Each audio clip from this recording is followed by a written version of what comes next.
against the Houston Ball Club that's been struggling, seeking their first victory. Out of the shotgun, Marino back with time, now under pressure, fires, completes the pass at the 45-yard line, and on the receiving end is Nat Moore. Oh boy, is it going to be close. Keith Bostic made the stop, and right now the official's calling for timeout to see whether or not the Dolphins got the first down. Bostic really came up with a good tackle on this play. You see Marino is getting some pressure, and he unloads it right there, but watch this tackle by Bostic. He doesn't let him have anything more than what he deserves. He barely got enough, but indeed it was enough. At the 45-yard line, 1st and 10 now for Miami. Bostic out of the University of Michigan, second-round draft choice last year, number 2 tackler on the defensive unit for the Oilers.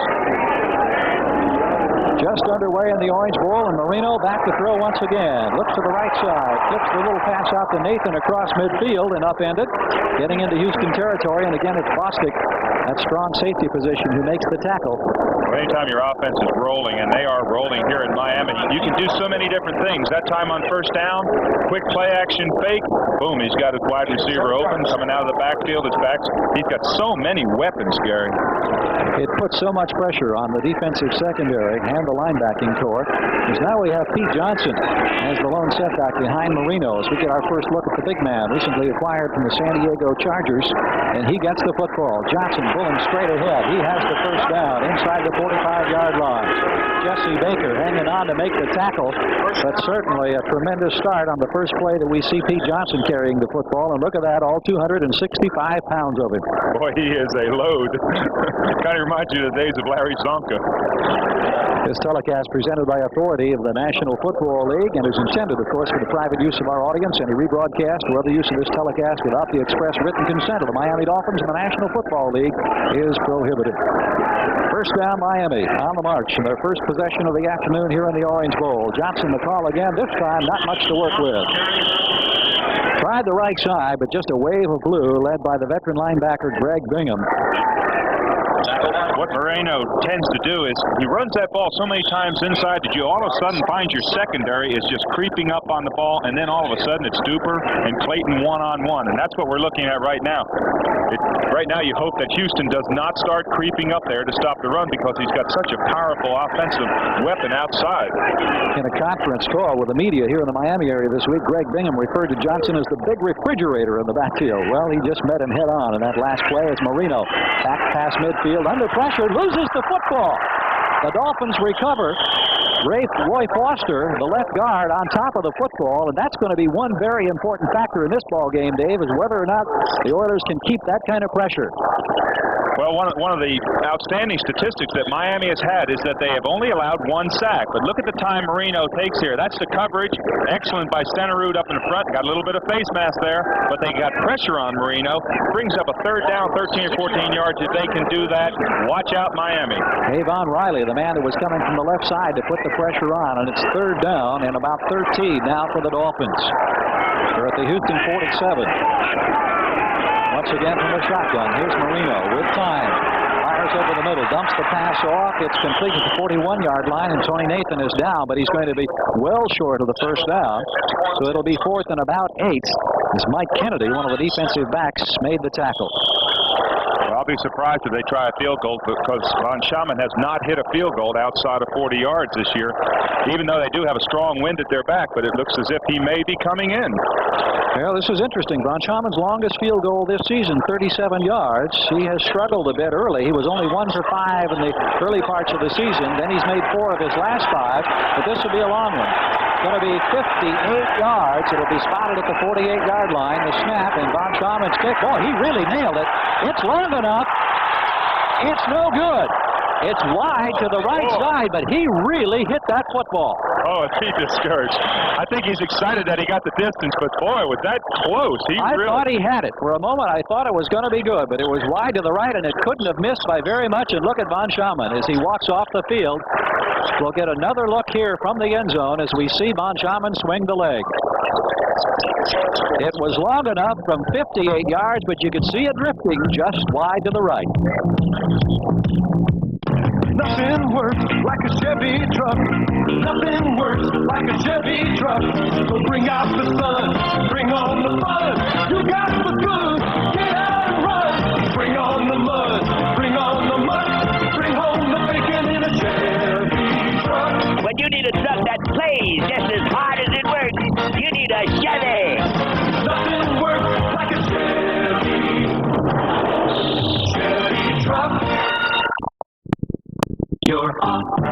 to a driving start. Big A!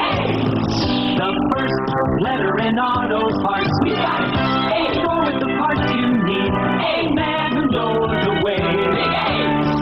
The first letter in auto parts is all you need to say. Good job. Yeah, we've got all the parts you need because we're the first letter in auto parts. Big A, big A, big A.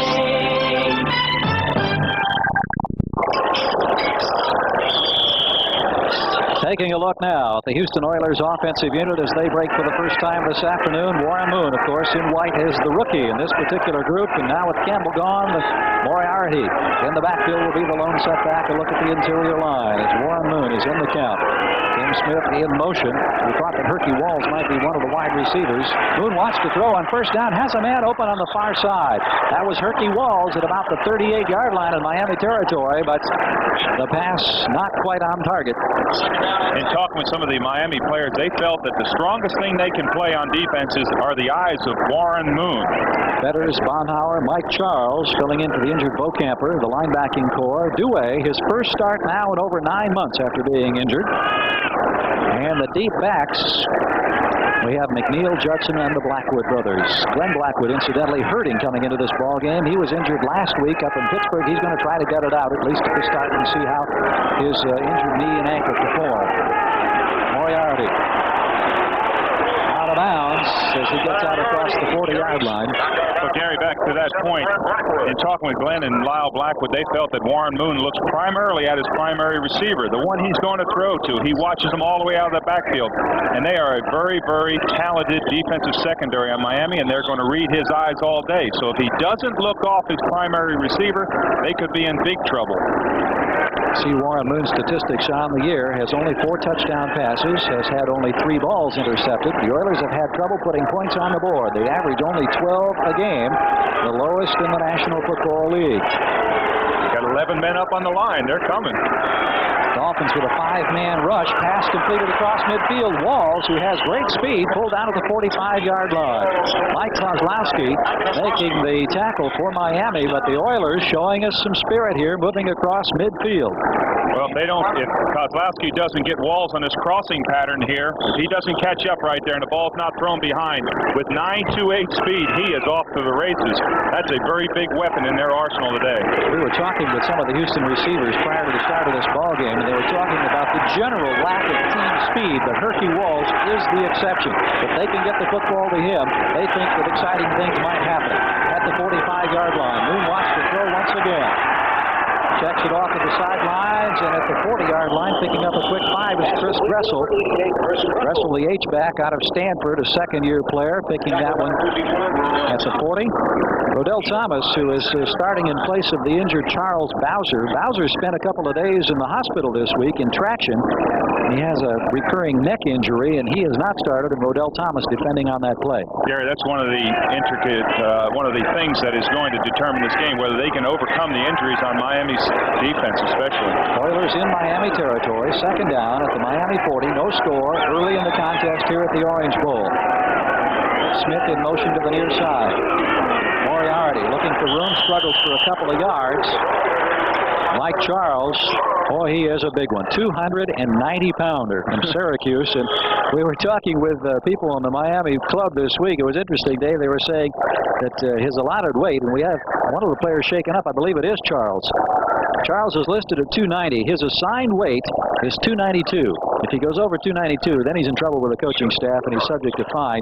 That is the highest assigned weight in the history of the Miami Dolphins ball club. They said one time they had a surprise weigh-in, and they weighed him in on Wednesday instead of like Thursday, or Tuesday instead of Thursday, and he weighed like 315 pounds. And when they weighed him on Thursday, darn if he wasn't down to 290. Well, we're waiting to find out, certainly hoping that he is not seriously injured. The injury timeout here in the Orange Bowl. Give me a light. A Bud Light. If you just ask for a light beer, you never know what you'll get. And I'll have a light. A Bud Light. So if you want the less filling light beer with the first name and taste, don't just ask for a light beer. Give me a light. Ask them to bring out their best. Bud Light. Bud Light. Because everything else is just a light. I like small cars. We need more room. Today, Chevrolet has a car for you, the midsize celebrity. Feel the room, ride in style, go in comfort every mile. Enjoy midsize room with economy and a price that's surprisingly small. Celebrity. Lots of stuff here. If this is today's Chevrolet, I like it. And we need it. Ride today, Chevy. Live today, Chevy. Live it. Chevy. Tonight on Night Rider, a girl's in trouble, and Michael and Kit go undercover on the gridiron to save her. I really don't enjoy this game. Make some extra points tonight. Back in the Orange Bowl, you'll see number 71, Mike Charles, in the play that he was shaken up. He's in on the tackle. He's come off the near sidelines. He ran off the field under his own power. Bill Barnett out of Nebraska, 5-year player, has taken his spot. Here's Charles on the sideline. Whenever you make a tackle from the side like that, many times you'll stretch that neck muscle, and that's what he evidently did on that play. 3rd and 2 for the Oilers in Miami territory. Midway through the first quarter, scoreless game in the Orange Bowl. Stan Edwards now in as the lone setback, and as you can see, all kinds of contact and movement there on the interior line. Well, they automatically point at Houston and say it was their fault. I think it's going to be on the left guard. Looks as if Munchak jumped. False start. Dick Jorgensen, the referee, making the call. Bruce Matthews, the center for the Oilers, apparently initiating all of that movement. Get a chance to look here. Just see a little twitch in the shoulder, and then the Miami defenders very alertly coming across and making contact. So that's a big penalty. Makes it 3rd down and 7 now instead of that 3rd and 2. Takes all the suspense out of it being a run. Now it's a definite pass. Edwards the setback. Boone going to the shotgun, and they've got all the receivers they can muster. Smith, Roaches, Bryant, Walls, all in there, awaiting the pass from Warren Moon. Over the middle, the pass is completed to Steve Bryant. Bryant is going to be short of the first down, I think. No, I'm going to give him a first down. All right. A little dissension here in the booth. Oh, I'm going to give him the first down right away. Indeed it is, first down. Well, it's the point of contact. It's right. A simple end pattern. He drives off the line. Now he's coming across, catches the ball, and it's where his impact takes him. Right there is the impact. About 1 yard over. It's not where he comes down. I know that because, see, I was a defensive lineman, and I used to argue that. That's right. Well, I know you know that, and I know that, too. But okay. I wasn't paying close attention like you are. Let's be candid here. First up for the Oilers. They're on the move in Miami territory at the 33. Moriarty, the ball carrier, has a bit of an opening, and look at that second effort as he gets an extra tough 2 yards. Well, what a big opportunity for him this week. He's got the chance to start in the place of the great Earl Campbell, and he'd like to make him forget about Earl Campbell in Houston. And he has been a big critic of the single back offense, and here he is today playing in that one back offense. 3 carries, 11 yards for Moriarty. Ball inside the 30, just short of the 27-yard line now. 6:20, first period, scoreless game in the Orange Bowl. Miami unbeaten in 6. The Oilers winless in 6 thus far this season. Dressel in motion, leads Moriarty into the hole, gets to the 25-yard line as he picks up a couple of more. Let's go to New York now and update action around the NFL. Thanks, Gary. And this is Ahmad Rashad in New York, and in Kansas City on their first possession. Ken Lacey is off on a 24-yard run, ends up in a touchdown. It's Kansas City 7, San Diego 0, first quarter. Thank you, Ahmad. Kansas City off to a quick start here in the Orange Bowl. Clock running down here at 5:45, and the Oilers surprising many among the Dolphin faithful, moving the football now at the Dolphin 25-yard line. Again, a third down situation. They need a couple of yards. Moriarty starts in motion to the left, comes back to the right. Handoff goes to Willie Joyner, the rookie running back, and he's going to be close to another first down.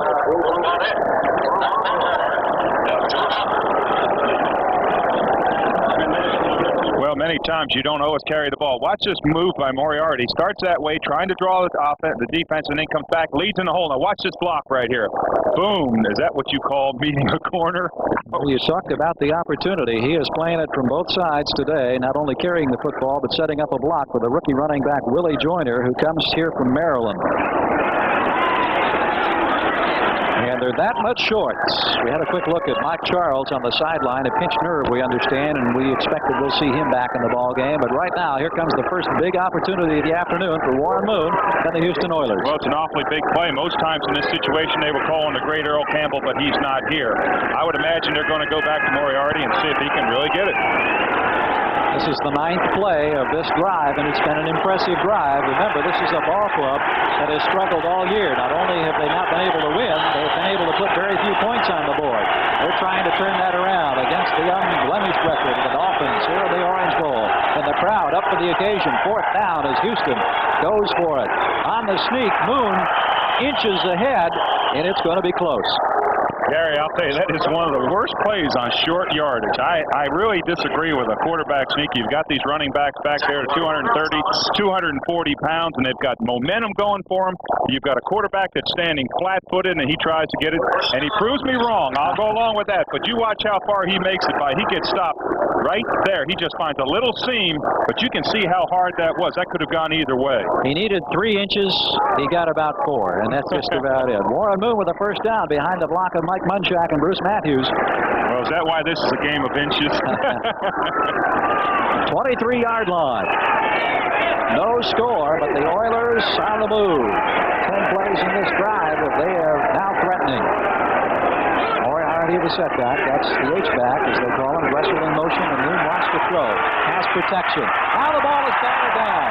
May have been Doug Betters who had a hand up in the air. Moon had protection, but the ball was batted down. He certainly did have the time to stand back there and throw that time. But anytime you're trying to throw there, those defensive linemen that are coming in there, it's kind of like throwing through a bunch of trees. You'll see the confusion and all the mess in the middle here. And as he throws, you'll see one of those tree trunks come up right there. Boom. Bob Baumhauer is the man who got the hand up in the air. Baumhauer scored a touchdown last week in the victory against the Pittsburgh Steelers. 2nd and 10. Crescendo of noise now beginning to build here in the Orange Bowl. Play action fake out here to Dressel on the sideline and bumped out of bounds at about the 14-yard line. Glenn Blackwood up there to make the tackle as we'll check some scores around the NFL. The Jets out in front 7-0 over Cleveland. Chicago leading St. Louis by 4 in the first quarter. Cincinnati trailing New England 3-zip. And the Giants leading Atlanta 6-0. First quarter action around the NFL today. Moriarty and Joyner now both in the backfield for Houston as they come again to 3rd and 1. They've been able to keep the drive alive up to this point. They're now inside the 15-yard line of Miami. Joyner looks like he has the first down.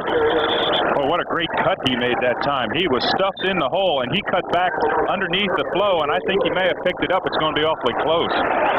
But you'll see the cut that he makes right to the right. It's stuffed right there. Now watch that move right there where he cuts back inside. That may have got them the first down. Doug Betters there to seal off the tackle, but let's see. They're bringing the chains in for a measurement. Here's Willie Joyner, 5'10", 200-pounder from Maryland. He's going to take a real close look along with Warren Moon. They're a little bit short. Yep, they're short. By the way, I didn't know they played football in Brooklyn, New York. He's from Brooklyn. I thought it was all concrete and asphalt over there. Decision time now for Hugh Campbell and the Houston Oilers. Gary, he was in the same position last week, and they had 4th down and 1, and he went for it, and they did not make it. And it was a big turning point in the game, and I'm not being very critical, but a lot of times you've got to get those points when you can get them. Well, he's going for it again. Here we are, 4th down. A foot needed at the Miami, just short of the 13-yard line. Moriarty and Joyner are the setbacks. Moriarty in motion. Once again, peels back in the opposite direction. Joyner straight ahead, churning. What do you think, David? I don't know. Again, it's going to be close. They are really making a pile there. Doug Betters, number 75, is getting underneath the block of Dean Steinkühler, and they're really making a pile there. Again, it's going to be close. I think he may have made it this time, but watch to the lower part of your screen there. There's 70 Steinkühler getting stuck right in the hole. Now he comes up over top, and there's just no footing there, and he tries to scramble at the last minute. There's Blackwood coming in there, 42. So it's again going to be close. They're going to perhaps measure again. I believe we're going to see the chains going back onto the field. 4:07, first quarter, scoreless game here between Miami and Houston. The critical measurement is going to be short. So a tremendous drive on the part of the Houston Oilers comes up inches short, and the Dolphins will take over. Well, a drive like that can work two ways for you. It can either work for you with momentum, or it can work against you when not scoring. But anyway, we'll be back in just a moment.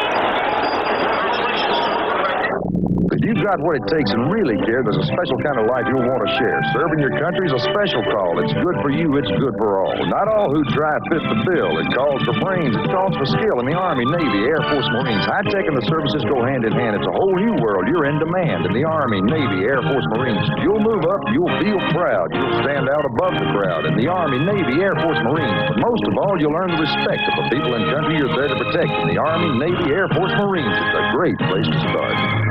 Dan, something for your desk. Vice President. You earned it. Today, Chevrolet has something for you, too. Discover Caprice Classic. Now it's here. Your reward. Just lean back. It's all yours. Caprice, now even better with electronic fuel injection standard, plus traditional full-size comfort and prestige you've earned. So this is today's Chevrolet. Welcome to the club. Drive today, Chevy. Live today, Chevy. Live it. Chevy.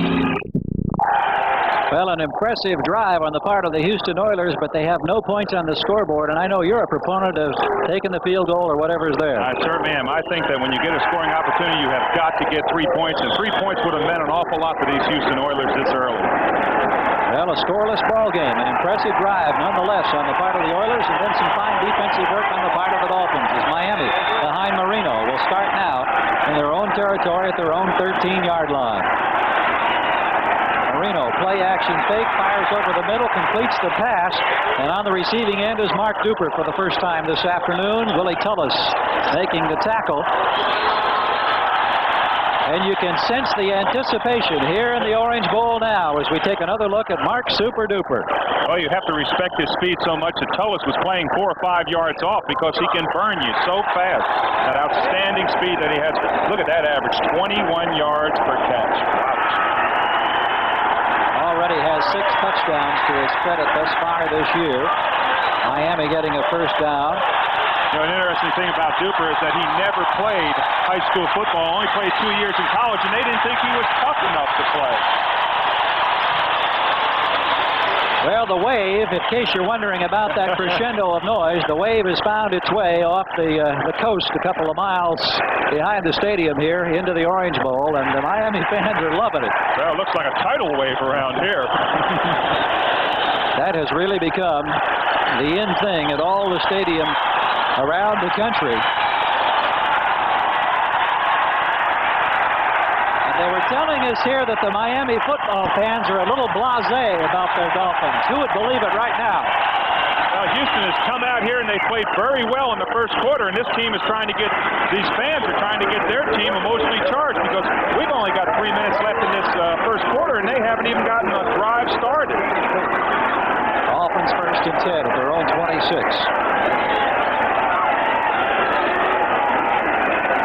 Here's Marino with a handoff this time to Tony Nathan. Nothing going this time.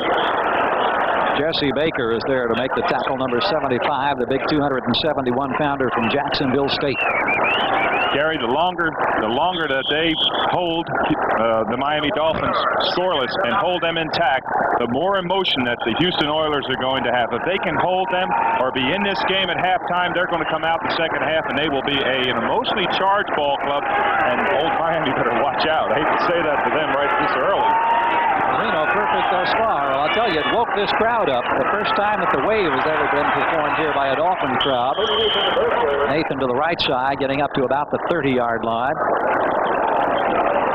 See number 61, Roy Foster, one of the interior linemen, the left guard there, with a problem around his left hand. We watch Nathan come back into the huddle. The Dolphins have got a lot of injuries. They have had key people go down. And we talked to Don Shula yesterday, and one of the things that's been so pleasing to him is the way his so-called reserves have responded. That's, of course, what they're trained to do, and they've done an excellent job of filling in, because when you lose guys like Eric Laxo and Bob Kuchenberg in the line, and fullback Andre Franklin, and linebacker Kim Bocamper, and you can go on and on. Joe Rose, the latest casualty last week, you can be in trouble. But right now, here's Duper. Duper with running room, near midfield, sideline, bumped out of bounds. Nat Moore had the block over there. Keith Bostic banged him down, but Duper gets a quick 23 yards, and the crowd loves it. What speed, Duper. An interesting thing that he does here, he has the first down yardage. As we'll see the pass play complete, there's not a lot of pressure. They cut right there. They cut Stensrud early, and there's no pressure. But watch Duper. He's got the first down here. Now watch this deep cut. Goes back under the first down and comes around that corner. Now you talked, he got bumped out of bounds. Watch Bostic here. Boom. Good thing he ducked. I thought the contact was made by the first man. It wasn't. Ted Thompson had a shot at midfield, but Duper just left him in the turf. It's first down for Miami. Now in Houston territory. Marino wants to throw again. Why not? He's got the whole core out there. Hardy inside the 40. And Hardy, I believe, will have another first down or very close to it as they pick up 11. Bostic with the tackle. Well, they had a mess up in coverage that time as Hardy came out of the tight end spot and was absolutely clear. If he had had the speed of Duper, he'd still be running, and they'd be charging up the band in the end zone. Woody Bennett coming back on the field now at a running back position for Miami. One thing about both of these ball clubs, they'll give you a lot of different looks, and they utilize a lot of talent. Ball is spotted at the 37-yard line. Miami responding after the Oilers stung them. They drove down 2 or 3 fourth down situations. They kept the drive alive, but then they ran out of steam, inches short of the 13-yard line, and Miami has come right back. We're a minute 54 now in the first quarter in a scoreless ball game. But Miami generating quite a charge as Marino is 6 for 6, 63 yards here in the early going. Marino back, and look at the time he has to throw. Wide open over the middle at the 15-yard line, and pulled down Mark Clayton. Bostic and Hartwig finally muscle him down, but not before Mark Clayton picks up a 21-yard dividend. As we talked about earlier in our pregame, we talked about the fact that if they double Duper, he can always come back to Clayton. But look at the time that he has. He can almost eat a sandwich back here. No real pressure. Finally catches Clayton coming all the way across the field. You can see they're down in scoring territory on the 15-yard line. Clayton caught 5 balls last week against the Pittsburgh Steelers for 110 yards. Right now at the 16-yard line. Handoff goes to Johnson. Penalty marker is down as Johnson crashes forward inside the 10. Well, that's going to be an awfully big play for the Houston Oilers because it's going to be holding against the Miami Dolphins, something that this Dolphin team does not usually do. Virtually year in and year out, Don Shula's teams are the least penalized teams in the National Football League. And you can see that coach is not too happy with this turn of events as he sends Tony Nathan back onto the field. Holding number 64, offense, still first down. Ed Newman, number 64, the man guilty of the infraction. Great way to get your name mentioned on television. All right, at the 26-yard line now, it'll still be first down and 20. 1:05 to go in the first quarter. No score in this one, but it's been a very entertaining first quarter. And I think it's frankly been a major surprise to a lot of folks here as we see Clayton in motion to the far side, and Marino wants to throw. Here comes the blitz. They pick it up. Pass completed over the middle to the tight end Johnson at the 14-yard line. And we'll break away from the Orange Bowl as we go to NFL 84 in New York. Thanks, Gary. This is Ahmad Rashad. And in Cleveland, the Jets show they do have another running back besides Freeman McNeil as Johnny Hector gets off on a 64-yard run that led to a 3-yard touchdown by Freeman McNeil. Cleveland has also scored. It's New York Jets 7, Cleveland 7, first quarter. All right, Ahmad, we thank you for the update on the action in that Jets game right here in Miami at the 15-yard line. It's second down and about 9. The Dolphins threatening now in Houston territory, and Marino, who has really had the hot hand, fires and completes another one. Again, it's Clayton inside the 5, loses the football. But I believe, let's see, the Oilers are on it. They say they've got it. Houston, what a big play. They pulled that ball loose. They were tackling the ball, and I believe they're going to give the ball to Houston. Well, the Oilers certainly think so.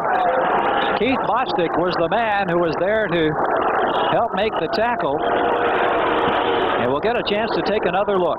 Well, in his effort to get a few extra yards, it's a well-thrown ball right on target. And you'll see in his effort to get 2 or 3 extra yards, he holds that ball loose, gets it ripped out right there. There's the free ball coming out. Houston recovered. A U.S. Marine, a raft guy, a cross-country skier, a special breed of athlete, a special breed of man. One who challenged beyond his nature and himself. 8 men face the rugged wilderness of Oregon's Snake River on a 90-minute survival of the fittest. I loved everything about buying a new car. The looks, the smell. I loved everything but getting the financing. Then I found out about GMAC financing. It's so easy, you can do it all right at your GM dealer. Now I love everything about getting a new car. Except choosing which one. Chevy, Pontiac, Oldsmobile, GMC truck, Buick, Cadillac. Tell your GM dealer you want GMAC financing. That's the easy part.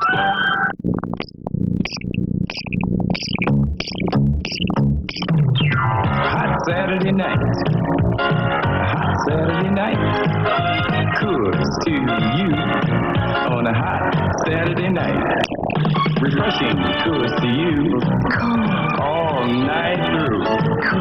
Rocky Mountain Gold, you got it. The best of the Rockies is yours on a hot Saturday night. Remaining seconds of the first quarter, and another look on the ball that is coughed up by Clayton at the 5-yard line. There's the hit by Hartwig, number 34, and Bostic, number 25, gets a hand in there, and there's an awful lot of blue around Clayton. Well, that 3 points looms even bigger right now. But the most important thing is that right now Houston has got to get that ball out of deep in their own territory. Moriarty indicating behind Warren Moon that he can't hear.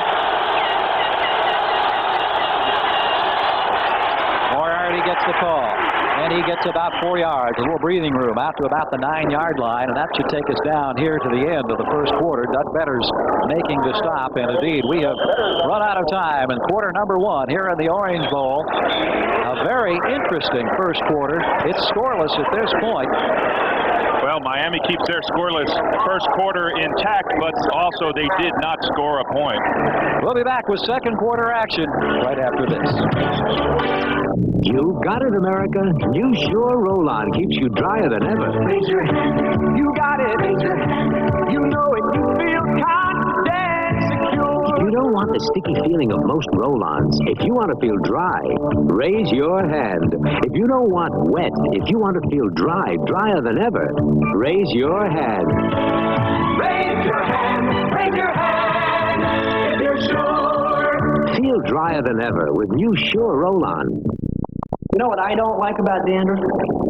Dandruff shampoos. I'm afraid they won't leave my hair the way I like it. This shampoo cares for my hair. It's the only one with a self-balancing formula. Puts dandruff protection where I need it, on my scalp, not on my hair, and it conditions where I need it.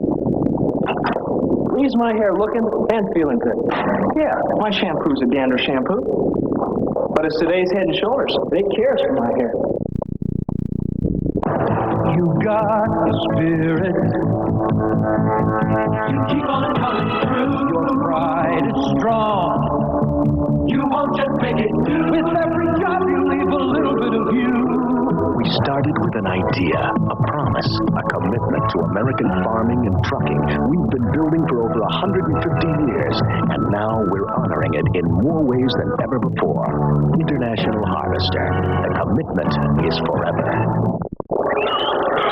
In the Orange Bowl, take a look at the yards passing. The Dolphins with 105 yards, no points on the scoreboard after that costly turnover at the 5-yard line. The Oilers with 34 passing yards. The time of possession, Miami, 9 minutes, 15 seconds, 5:45 for Houston in that first quarter as we're set to go. The Oilers just inside their own 10-yard line, second down and 6. Smith, the H-back in motion to the right side, and Warren Moon from deep in his own territory. Fakes to the left, fires out to the right to Moriarty. Moriarty trying to get the block out there and only gets a couple of yards out to about the 13 or so. Betters is up to make the tackle. Mike Munchak was out there with Moriarty, and that was going to be the key block. Well, you don't often fool the Miami Dolphins, but watch this matchup here. Betters, the NFL most valuable defensive lineman, defensive player of the year. Watch his reaction back out on the screen. He sees the screen, runs straight down the line. That's why he was the most valuable player as a defensive player in the NFL last year. Third down on a short 2. The ball at the 13 or just across the 13-yard line now. Houston in their own territory, but that was a nice bit of variety on that particular play. The deception was carried out by Warren Moon. Pitch out, rookie Joyner. Joyner is turned in. Close to the 15-yard line, and it may be close. It's going to be another close one. Mike Charles back in the ball game along with Ernie Roan over there on the left side to jam things up. Well, who said this was a game of inches? We've had several instances here in the early going in the Orange Bowl. And well, they're so big of plays, I should say. The plays mean so much because that ball, it's a difference between a punt inside your own 15-yard line and a first down and being able to continue a drive. The Oilers have got a lot of momentum. They got a lot of things going for them. The longer they can stay in this game, the more confidence they will have. If they make this first down, you're going to see a pumped-up offense, but they just cannot make a mistake, and it is a first down. Look at that. Boy, that good camera work. Wow. And it couldn't have been by much more than just the very nose of the football, as you could see. Just as close as it could possibly be. That all-important spot going this time to the Houston Oilers' favor. Well, Gary, one thing the Oilers are doing, as you made mention of it, they are mixing up their plays very well today. They're keeping them off guard, so to speak. And there's the rushing yards. That's why the Dolphins were so far ahead in the passing, because they only have 9 yards rushing. Oilers in their first game without Earl Campbell, traded to the New Orleans Saints this week. A very quiet, a very intense week of practice, we were told by the players. Here's more Aaron. He has a golden opportunity today, and he's trying to cash in once again, this time to the left side in the grasp of Ernie Roan. Well, he certainly knows how to run the ball out of Notre Dame. He's only been in the league just a couple years, but he is well versed in how to run the ball. Behind Earl Campbell this year, he only had carried the football 26 times in 6 games, so he really hadn't had that much work. But he knows now that the running game is his opportunity. It rests on his shoulders. Well, evidently they had a real fight this week for that position that Earl Campbell That's what we understand. He wanted. Willie Joyner and Stan Edwards also would love to have the opportunity to be that lone setback behind Warren Moon. At the 18-yard line, Smith in motion to the right. Moon on the draw. And the Dolphins had that one covered. Bob Baumhauer. And there you talk about the experience. An 8-year veteran, and Baumhauer said no way. Well, what a reaction by Baumhauer. He was out of the play and came back in to make the tackle. That's what they do so well. They don't hurt themselves. They don't make mistakes. You'll see Baumhauer in the middle, on the center. Now, he is almost out of the play. See him way over to your right? All of a sudden, he comes back in there, comes all the way across the grain, makes the tackle. That's why Miami is so good. Year after year, they react. They're very smart ball players, and they're very, very well coached. And that's why Bob Baumhauer was last year's Pro Football Weekly most valuable player defensively in the National Football League. Third down. The Oilers need yards. Moon wants to throw, has some pressure, completes the pass, out of bounds across the 30, right down here in front of the Miami bench, and it's Carl Roaches. Roaches making his first reception of the year, known primarily as a spectacular return man. Now you'll see Roach is in the slot position in the middle there. It's a simple out. Kozlowski, number 40, has got him man-to-man wherever he goes, and you can see the speed that Roaches has. If he had had the ability to turn up, or the room to turn up, they'd have been striking up the band in Houston. At the 31-yard line. Remember how the Oilers started back at their own 5 after the Miami turnover, and Miami has led the NFL in turnover ratio this year. They're plus 11 coming into this ball game. Only their 8th turnover in this, their 7th game of the season.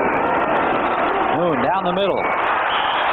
Great defensive work on the part of the Dolphins, number 42, Lyle Blackwood, and that was playing it just about as tight and as tough as you could possibly do it. He's an old roommate of yours. Oh, yeah, that's my old buddy Lyle there. He's a great guy, very, very heady ball player. Everybody talks about the speed of ball players, but they rarely talk about the intelligence of ball players.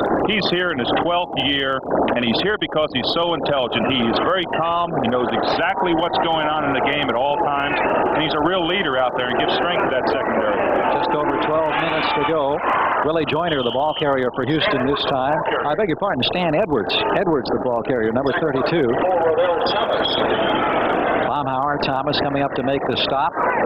See, the ball is going to be spotted at about the 36-yard line, closer to the 37. Well, since you said Lyle made such a great play, I have to say, he had told me to say hello to his grandma back in Texas. He lives in Texas, and they're all watching the game, so hello, Lyle's grandma.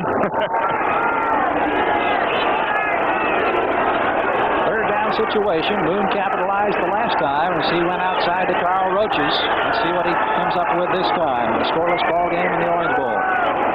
The Oilers have moved out from their own 5-yard line after the Miami turnover, and Moon wants to throw. Here's pressure.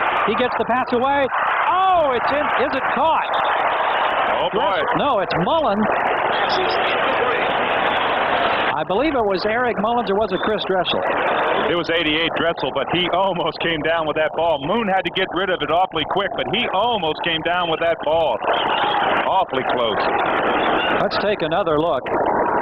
Well, you'll see Dressel come out to your left side of your screen, and he's driving off the ball there. There's the ball, and you watch the end here. Watch the concentration that he has. He almost comes down with it. Oh, so close. His back was to us when that last little bobble. And for the first time today, a punting situation. This is John James standing back at his own 22-yard line. Fulton Walker, the deep spot for the Dolphins. Lazy spiral down to the 19-yard line where Walker gathers it in, starts off to the left side, and that's all the farther he's going to go. The 25-yard line being bumped down by John Grimsley on the special teams. 44 yards on the punt, 7 yards on the return, and with 11:08 to play in the Orange Bowl, still no score between Houston and Miami. America's favorite pastime returns to NBC Sports as the nation's top bowlers aim at nearly $1 million in prize money. Jay Randolph and 6-time Bowler of the Year and Bowler of the Decade Earl Anthony host the PBA Fall Tour. Premieres next Saturday on NBC. Today's cars do things yesterday's cars didn't. Please fasten seatbelts. Their smaller, higher revving engines can break down an oil's viscosity within 1,500 miles. The tests show Castrol suffers no significant breakdown of viscosity even after 5,000 miles. So listen to your car. Exceeding recommended RPM. It may be telling you something.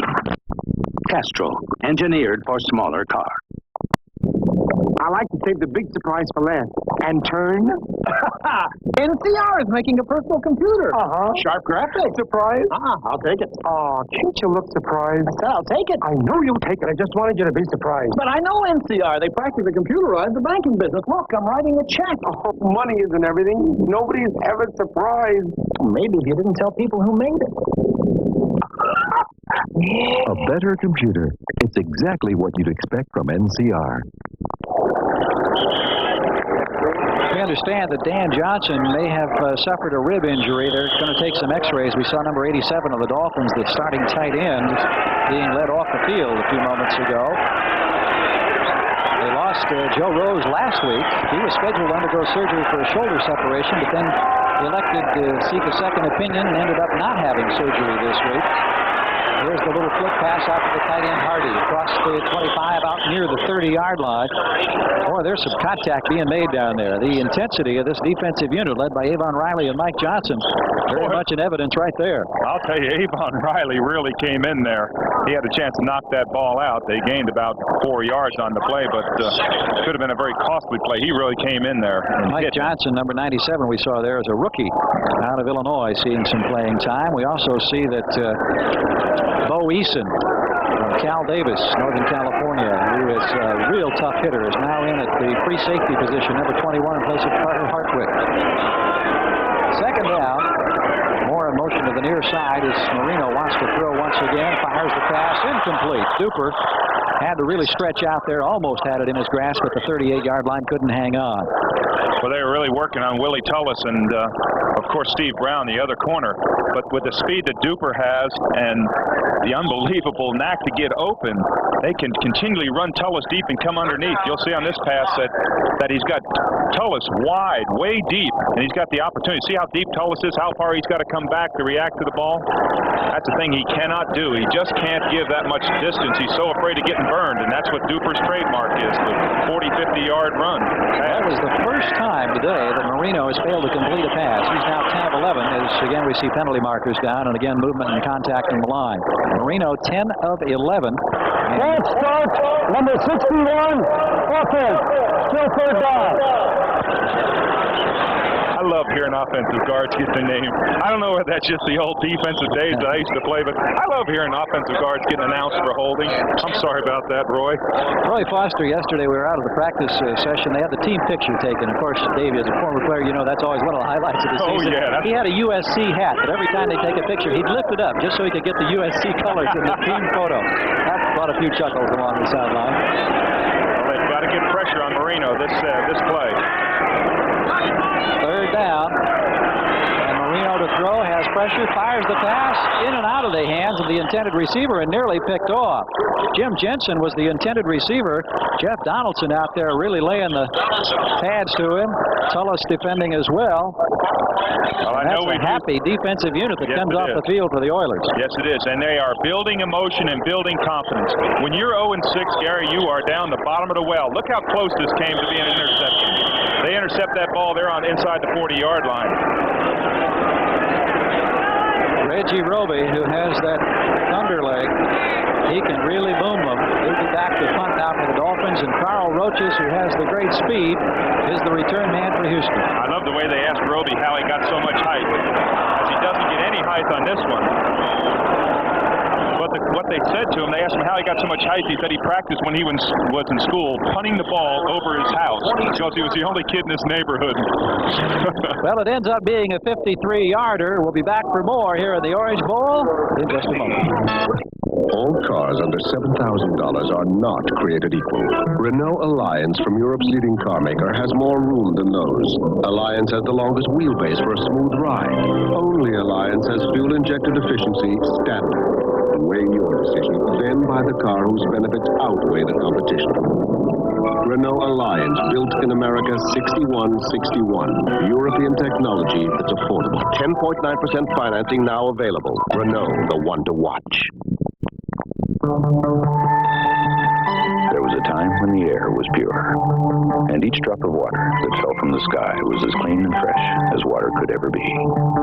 This is the water, stored for centuries below the surface of the earth, that is used by the House of Heilemann to make Heilemann's Old Style beer. Heilemann's Old Style, made from the purest brewing water ever known to man.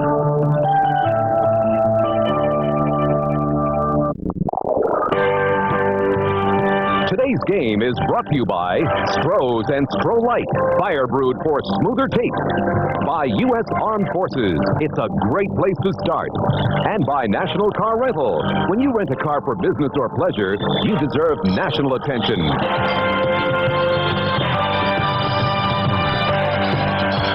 10:02 to play in the first half, a scoreless ball game. This has been a big surprise to a lot of people.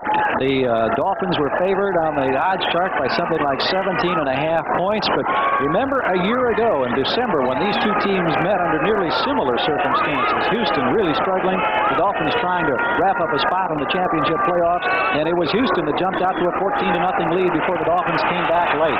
Here's Moon wanting to throw long. Pass almost caught down the middle. Jamie Williams, the tight end, almost pulled that one in. He caught 5 balls last week in that loss against Cincinnati, and that would have been spectacular had he been able to hang on. Well, Jamie, I hate to say this, but you should have had it. It's one of those passes where you have to throw over top of the defender, and you'll see as Moon drops back here, he has to throw over top of the defender, but he's got no pressure. He lays it up. That's a very well thrown ball.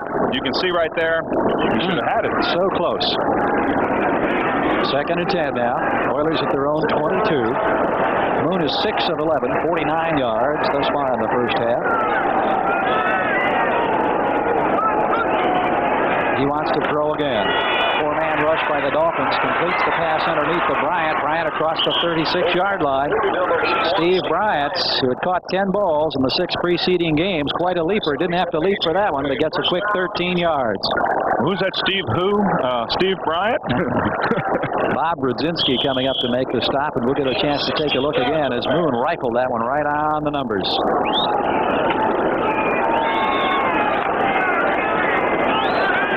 Oilers have been moving the football all afternoon. Neither team has anything to show for their efforts as far as the score is concerned at this point. At the 38-yard line. 1st and 10. Dressel, the H back in motion to the right, comes back to the left. Moriarty carrying the football. He gets a tough yard, if that. One of the hardest things to do, is against the Miami Dolphins is to cut back on the green because they get such great pursuit with their 3-4 defense. That's 3 down linemen and 4 linebackers. And Moriarty has to realize that he has got to run the ball to the point of attack. He's a young fella who hasn't run the ball an awful lot. But when I say you have to run to the point of attack, you have to run where the hole is. You cannot cut back against this Miami Dolphin team because they pursue so well. Well, he'll be credited with a 2-yard pickup. Puts the ball right at the 40-yard line. 2nd and 8 now for Houston.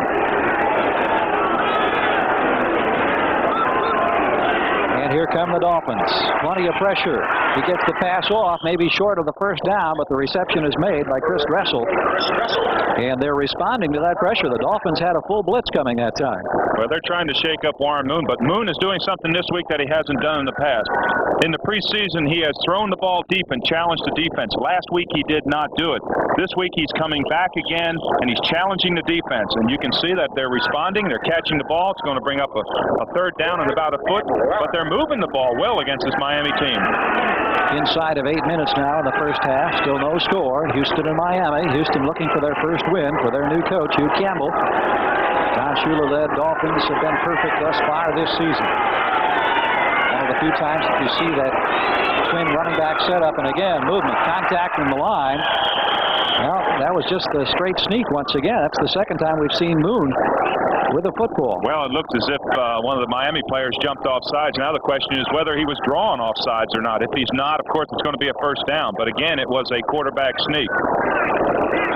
Watch the charge in the center. You'll see right there. You can see wow, that was pretty sense close. Of anticipation on the part of Bob Baumhauer, or the reaction was either lightning quick. He was right there with the movement of the ball. I did not see a penalty marker. I thought that there would be, but now they're bringing the chains in. Apparently, no penalty was called. Watch to the right of your screen. Watch Baumhauer. Watch how he times the snap. Watch the arm of the center. You'll see them both get off at the exact same time. And there comes Dewey, 77 in there to stop him. I just don't think you ought to run quarterback sneaks. I'm sorry. Well, it's short. You can see that it's about a foot short. In a 4th down situation, and this time there's no hesitation. We see John James coming on the field, the punter now for Houston. Well, that was a perfect time, and I hate to be a Monday morning quarterback, but it was a perfect time for a long count, and he didn't do it. And Baumhauer got off so quickly, it really disrupted the offensive play, the offensive movement, and again, it brings up another punting situation.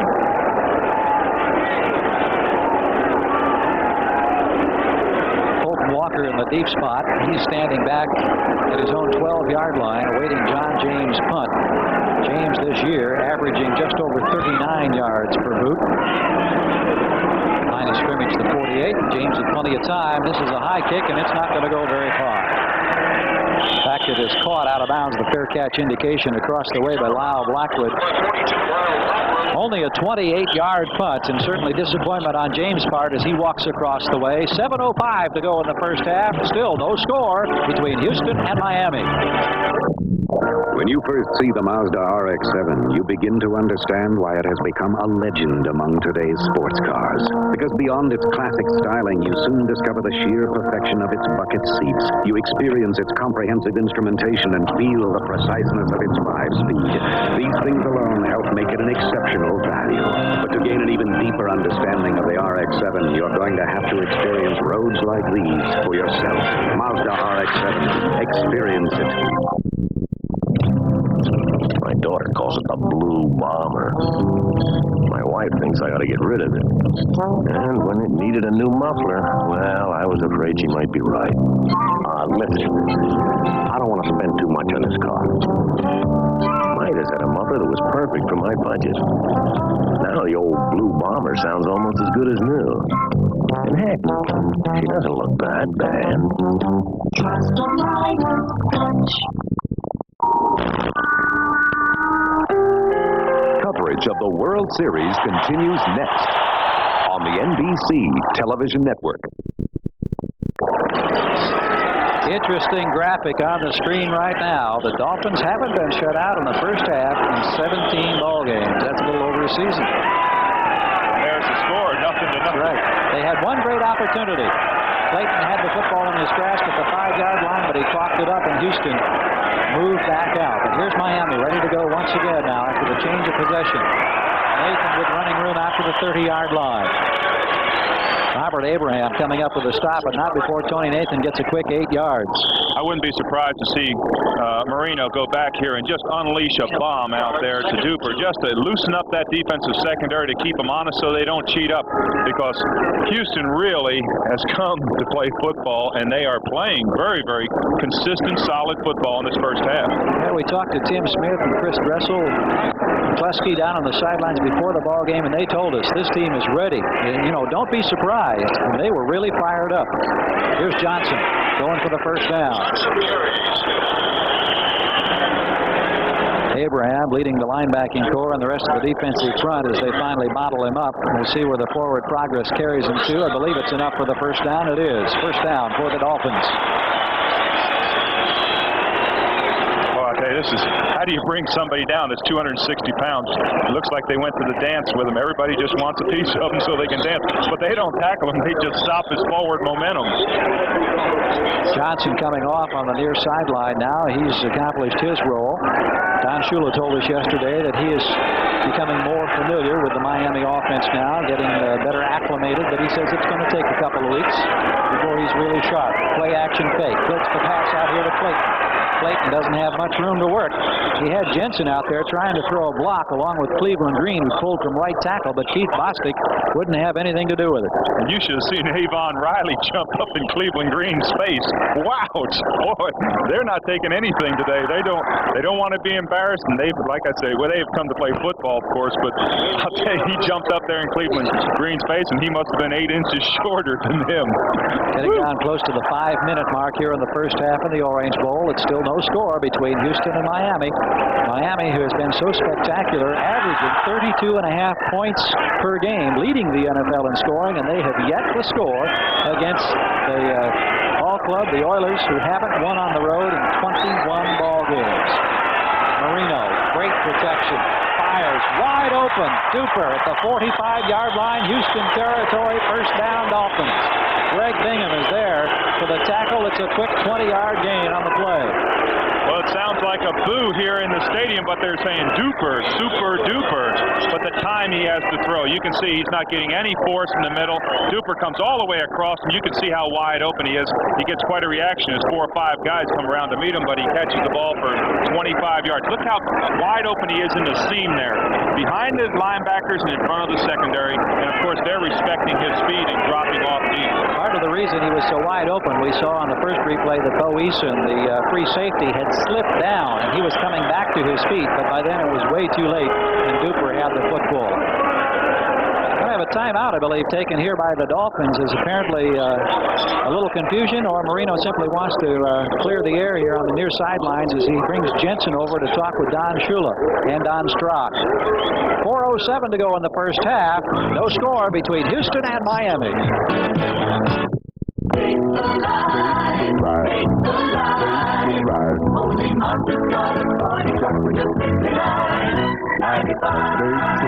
I just got a sporty truck priced like some base trucks. The Mazda B2000 SE5.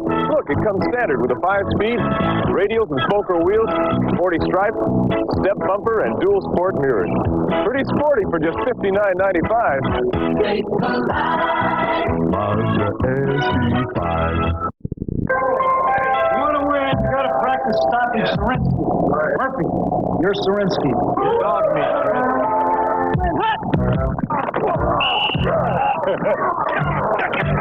You guys getting the hang of this? We got your best. The best deserves the best. Bud Light. The less filling light beer with the first name and taste. Serinsky's got some moves, huh? Friday on Miami Vice. It's a hit list, and you're on. Friday.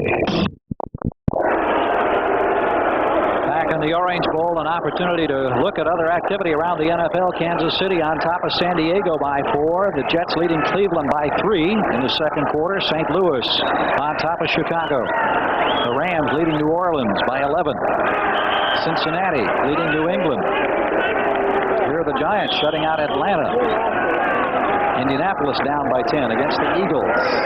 Tampa Bay leading the Detroit Lions, who've had their share of tough luck this season. I wonder if Earl Campbell might be back here today.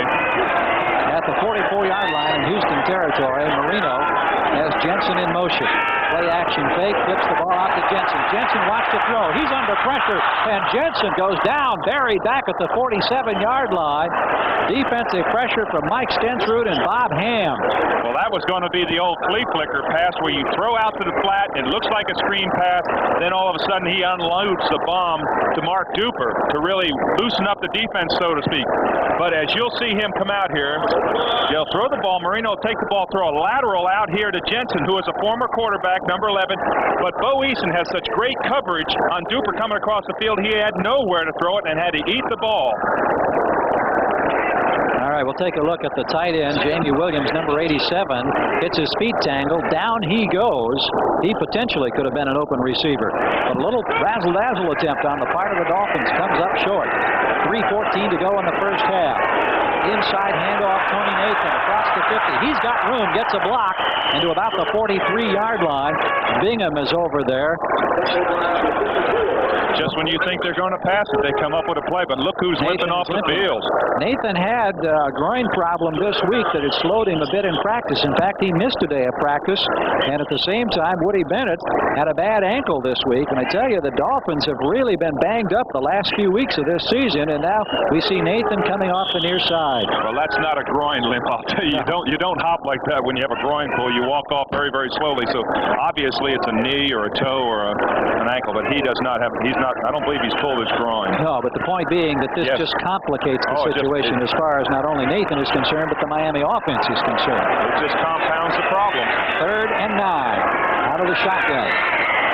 Marino has pressure. Rolling to the near side, fires on the run, completes the pass to Jensen inside the 30. Jim Jensen high in the air to pull that one down, and a big play on the part of Dan Marino. The biggest thing that makes this play work is that Bob Ham, the left tackle to the right of your screen, the left end, comes inside. You can see the switch there, and they do not get out and control Dan Marino. There's no pressure. He can either run or pass for it, and that's what presents a problem. Jim Jensen comes down with a catch. We've got a first down on the 26, 27-yard line. Jeff Donaldson was caught just a little bit short that time, the rookie from Colorado. And with 2 minutes, we have the 2-minute warning. Still no score, amazingly enough, between these teams in the Orange Bowl. We all play the small car game to find the biggest value. Guess which hatchback offers the most room? Renault Encore? Expressive styling from Europe's leading car maker. Encore. Fuel-injected efficiency standard. Twin rear torsion bars for road-hugging excitement. Encore. Play the small car game. You'll find the one with the biggest value. Renault Encore 5959. Built in America. European design is affordable. 10.9% financing now available. Renault, the one to watch. Where are we going? To Sears to get you a new battery. A diehard? Uh-huh. And it's the lowest price of the season, just $49.99 installed. Oh, thank you. And I saved $20. Okay, Big Saver, how about tires? Well, Sears has the biggest savings ever on weather-wise steel-belted radials, low as $34.99 installed. Wow. You're pretty peppy. It's confident, Fran. Sears installs it. Sears, more for your life. At Sears. On the sidelines, the Miami bench, you see the trainers working on Tony Nathan, who limped off a few moments ago. Well, that's a cramp sign right there. They're rubbing the back of his hamstring and behind his knee, and that's a cramp sign. What happens is a lot of times in this heat, you'll get cramped up and get a small, tight pull right behind your knee, and they were trying to massage it out, work the blood, and get it loose. After the completion of 17 yards, Marino to Jensen, it's first down now for Miami. They're at the Houston 27. Who would have thought that with 2 minutes to go in the first half in this ball game, we'd have no score? Here's Marino looking for the end zone. Clayton is there. Miami touchdown.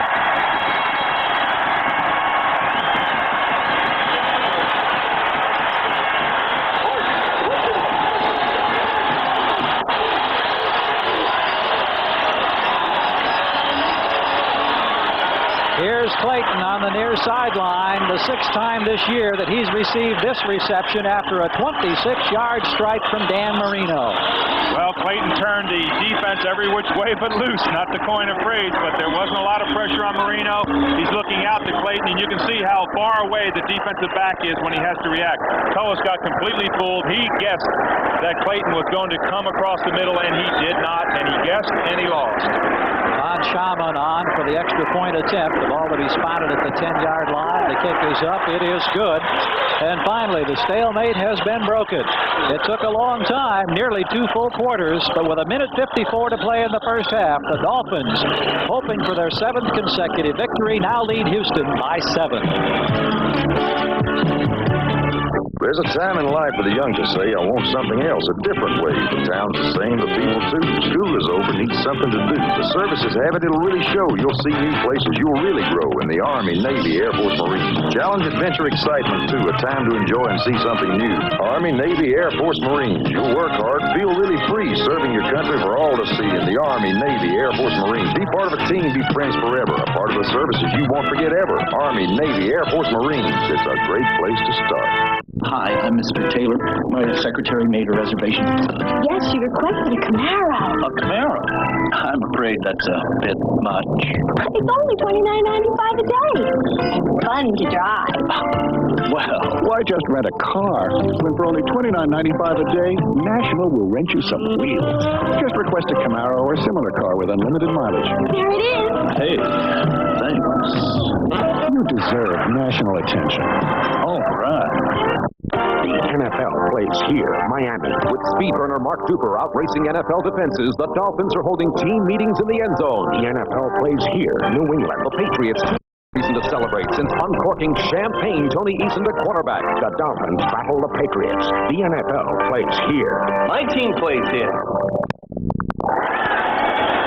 In the Orange Bowl, Gary Gerald with Dave Rowe. There are the numbers on the scoring drive that took just over 5 minutes, culminated by a 27-yard touchdown pass. Marino to Clayton as we await Von Schaman's kick.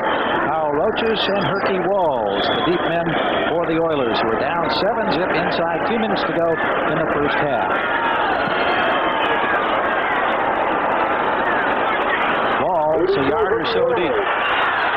Looking for the alley. Has great speed, but out of bounds at about the 25 or 26-yard line, and a penalty marker is down. That is going to go against the Oilers. No, excuse me, I mean against Miami, I believe. And if it does, it's going to give them excellent field position. They'll be out near 40, 45-yard line.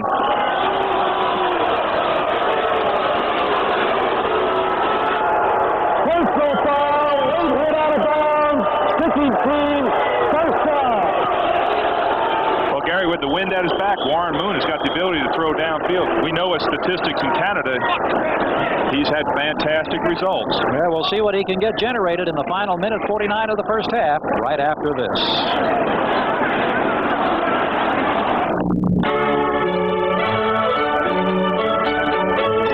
The beauty of a Delta faucet is, when it's on, it's on. And when it's off, it's off. Its washerless design helps keep it from dripping, so it lasts and lasts and lasts. Delta faucet. We're first because we last. The insulation is ready, and the time is now. It's all up to you to beat those high home heating and air conditioning costs. So get rolling. Add an extra layer of Owens Corning Pink Attic blanket insulation and score energy savings. If you act now, you'll get a free warm-up jacket with the emblem of your favorite NFL team. A great offer, only from Owens Corning. Well, the Miami Dolphins, year in and year out, are the least penalized team in the NFL, but not today. They've been hit for 30 yards 3 times. The Oilers won thus far, and Houston needing to get 25 yards to get into the effective field goal range of Florian Kemp. And with that penalty that was tapped down there, they're out at their own 43-yard line as Warren Moon sets his ball club. Basic 3-man rush. Pass out here to Moriarty. Across the 45 35 to the 46-yard line. And we'll see how they utilize the clock now as we're down to a minute and a half. Well, he didn't get out of bounds, and that's going to hurt him because if they want to stop the clock, they're going to have to call a timeout or else go in the rush offense where everybody's up on the line. They call the play up on the line. Pick up a 4, make it 2nd and 6. It's going to be a long 6 as Moon drops back to throw, fires down the middle, incomplete at the 38-yard line. The intended receiver was Steve Bryant. The defender was Don McNeil, and McNeil showing you all the years of experience there. He's been around 4 years, but even though he missed last year with that ruptured Achilles, he is one tough customer. I don't know how they didn't call this pass interference. I thought he came over top of his back. Look, before the ball gets there, he's over top of his back. I was very surprised that wasn't called pass interference. Third down situation as we watch McNeil backing up into his defensive position. Moon 9 of 15 for 76 yards, 1:18 to play in the first half. Miami having just scored on that 27-yard Marino touchdown pass, leading 7-0. Moon trying to get on the scoreboard. Pass is picked up by Walls, and the play, I believe, is being brought back. It's being ruled incomplete. Herky Walls went all the way to the end zone. He thought he had a touchdown. Oh, boy, he's going to argue about this play. He thinks that he caught that ball. Herky Walls thinks he has a touchdown, but the officials back here saying no, that the ball was trapped. Now watch this ball. See if he catches the ball and has control before it comes off the ground. Now watch it real close right here. Awfully close. I don't know. That was... The official rule that the ball skipped into his grasp. It's very difficult to tell there, but didn't have the possession apparently. At any rate, it's been brought back. It's a 4th down situation. John James is on now to punt, and Colt Walker is in the deep spot for Miami. 1:11 to go. Tough break for the Oilers, who've been playing the Dolphins tough here in the Orange Bowl.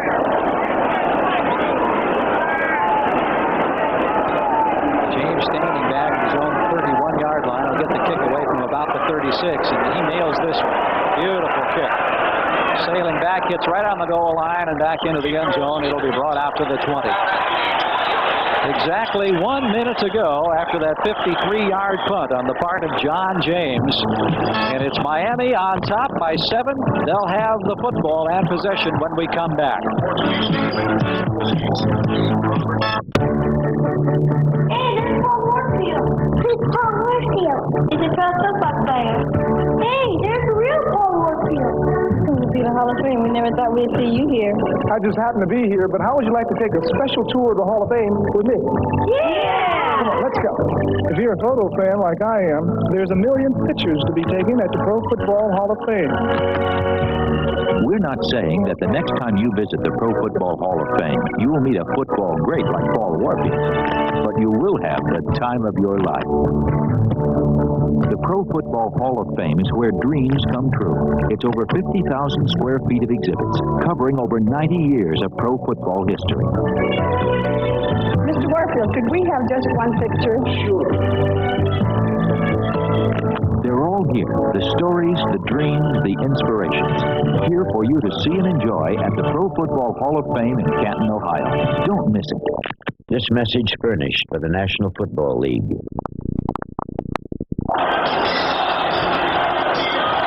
Well, blessed with the hindsight and the opportunity of replay, we get a chance to look again at this ball. Herky Walls thought he caught it. Well, he doesn't have control of it there. You see the ball bouncing out. It bounced on the ground. Now he gets up and recovers it, and as he gets up, he's bobbling, but takes off. But it was an awfully good call by whatever referee was out there. Well, better to go and go through the motions at least of scoring than to stand here and wonder about it. As we watch the Dolphins in action in the final minute of the first half, Joe Carter, the rookie running back, number 23, out across to about the 28-yard line before Bostic, Bingham, Abraham, all there in on the tackle. Well, Miami's getting in their hurry-up offense with only 40 seconds left. They're going to throw that ball up, and they're going to maybe put a bomb up here to one of these super-duper catches. Marino over the middle. It's Johnson. Johnson still on his feet to the 35-yard line. Well, we saw Johnson earlier. We thought go off the field. He's back out here, and now the Dolphins are going to take a timeout with 27 seconds to go, as they clearly think that with their explosive offense, they may have an opportunity to get into field goal range and perhaps pad this rather precarious 7-0 lead. A lot of people greatly surprised by the fact that it is only 7-0. We alluded earlier, Dave, we didn't really get a chance to elaborate. Last December, we're trying to lock up a playoff spot. They battled down in the Astrodome against the Oilers, and of course it turned out to be a great ball game that Houston was in right until the last series. Miami won it. We want to remind you, of course, that coming up, game number 5 in the World Series, the Tigers with an opportunity to wrap it up. Vin Scully and Joe Garagiola have just been doing such a superb job, along with all of the technical support crew of NBC. Tiger Stadium in Detroit, the pregame show hosted by Bob Costa, starting at 4:30 Eastern Time this afternoon. No, you won't want to miss it. Well, I'll tell you, I'm not really a baseball fan, but I'm going to tell you, I have really enjoyed the World Series this year watching NBC produce it. They have done an outstanding job, in my estimation, and I know that a lot of people around the country have thoroughly enjoyed the coverage of the Fall Classic. And the Tigers with an opportunity to wrap it up today, and of course the Padres, they want to get back on the West Coast for the final 2 games, Games 6 and 7. I hate to tell you why I didn't enjoy baseball, but my strike zone was about 5 feet. Anything was over the plate was a strike. Look at these numbers for Marino. 16 of 18 here in the first half, but only 7 points to show for it. That's the big story. The Oilers have surprised a lot of people. Dolphins with 1 remaining timeout. They have a first down at their own 36-yard line now, and 27 seconds left in this first half. All I can say is back up Willie Tullis and back up Don McNeil. A lot of speed out there, and it's in motion right now. Marino with time. Lobs the pass to Carter over the middle at the 40. He'll go down at the 41 in John Grimsley. Clock running down now. Did I say Don McNeil? I'm sorry. I meant Steve Brown back up, because they're going to throw it up here in a second. 8 seconds, 7.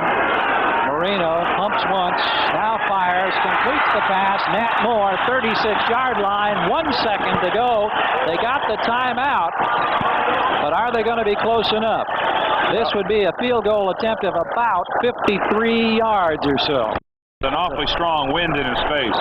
That's the quick estimate. And Von Schaman is coming on the field. Uwe Von Schaman, his longest field goal this year has been 37 yards. The longest in his career is 53 yards. I will say this, I would not put it past Don Shula to run a fake field goal. Houston and everyone's thinking that it's a field goal attempt. It's going to be an awfully long one. There's a big chance that it could get blocked. And I would not put it past Don Shula to run a pass play, fake field goal off this. Because this is going to match his long. They're setting the ball almost 54 yards away. Yeah. Longest in his career is 53. This one is going to be right out there very close to a 54-yard spot. Of course, he almost made 58 yards in the beginning. Boy, he nailed one earlier. It was just wide to the right by inches, but he had the wind at his back that time. 1 second to go in the first half, as you can see. Here's the snap. He drives it. Boy, it's no good. He had the distance again, even into that breeze. He had the distance, but it was wide to the left side, and twice Uwe Von Schaman has just missed on long field goal attempts. I'd hate to be going in the locker room there with Don Shula, because I guarantee that jaw's going to be out and those teeth are going to be grinding.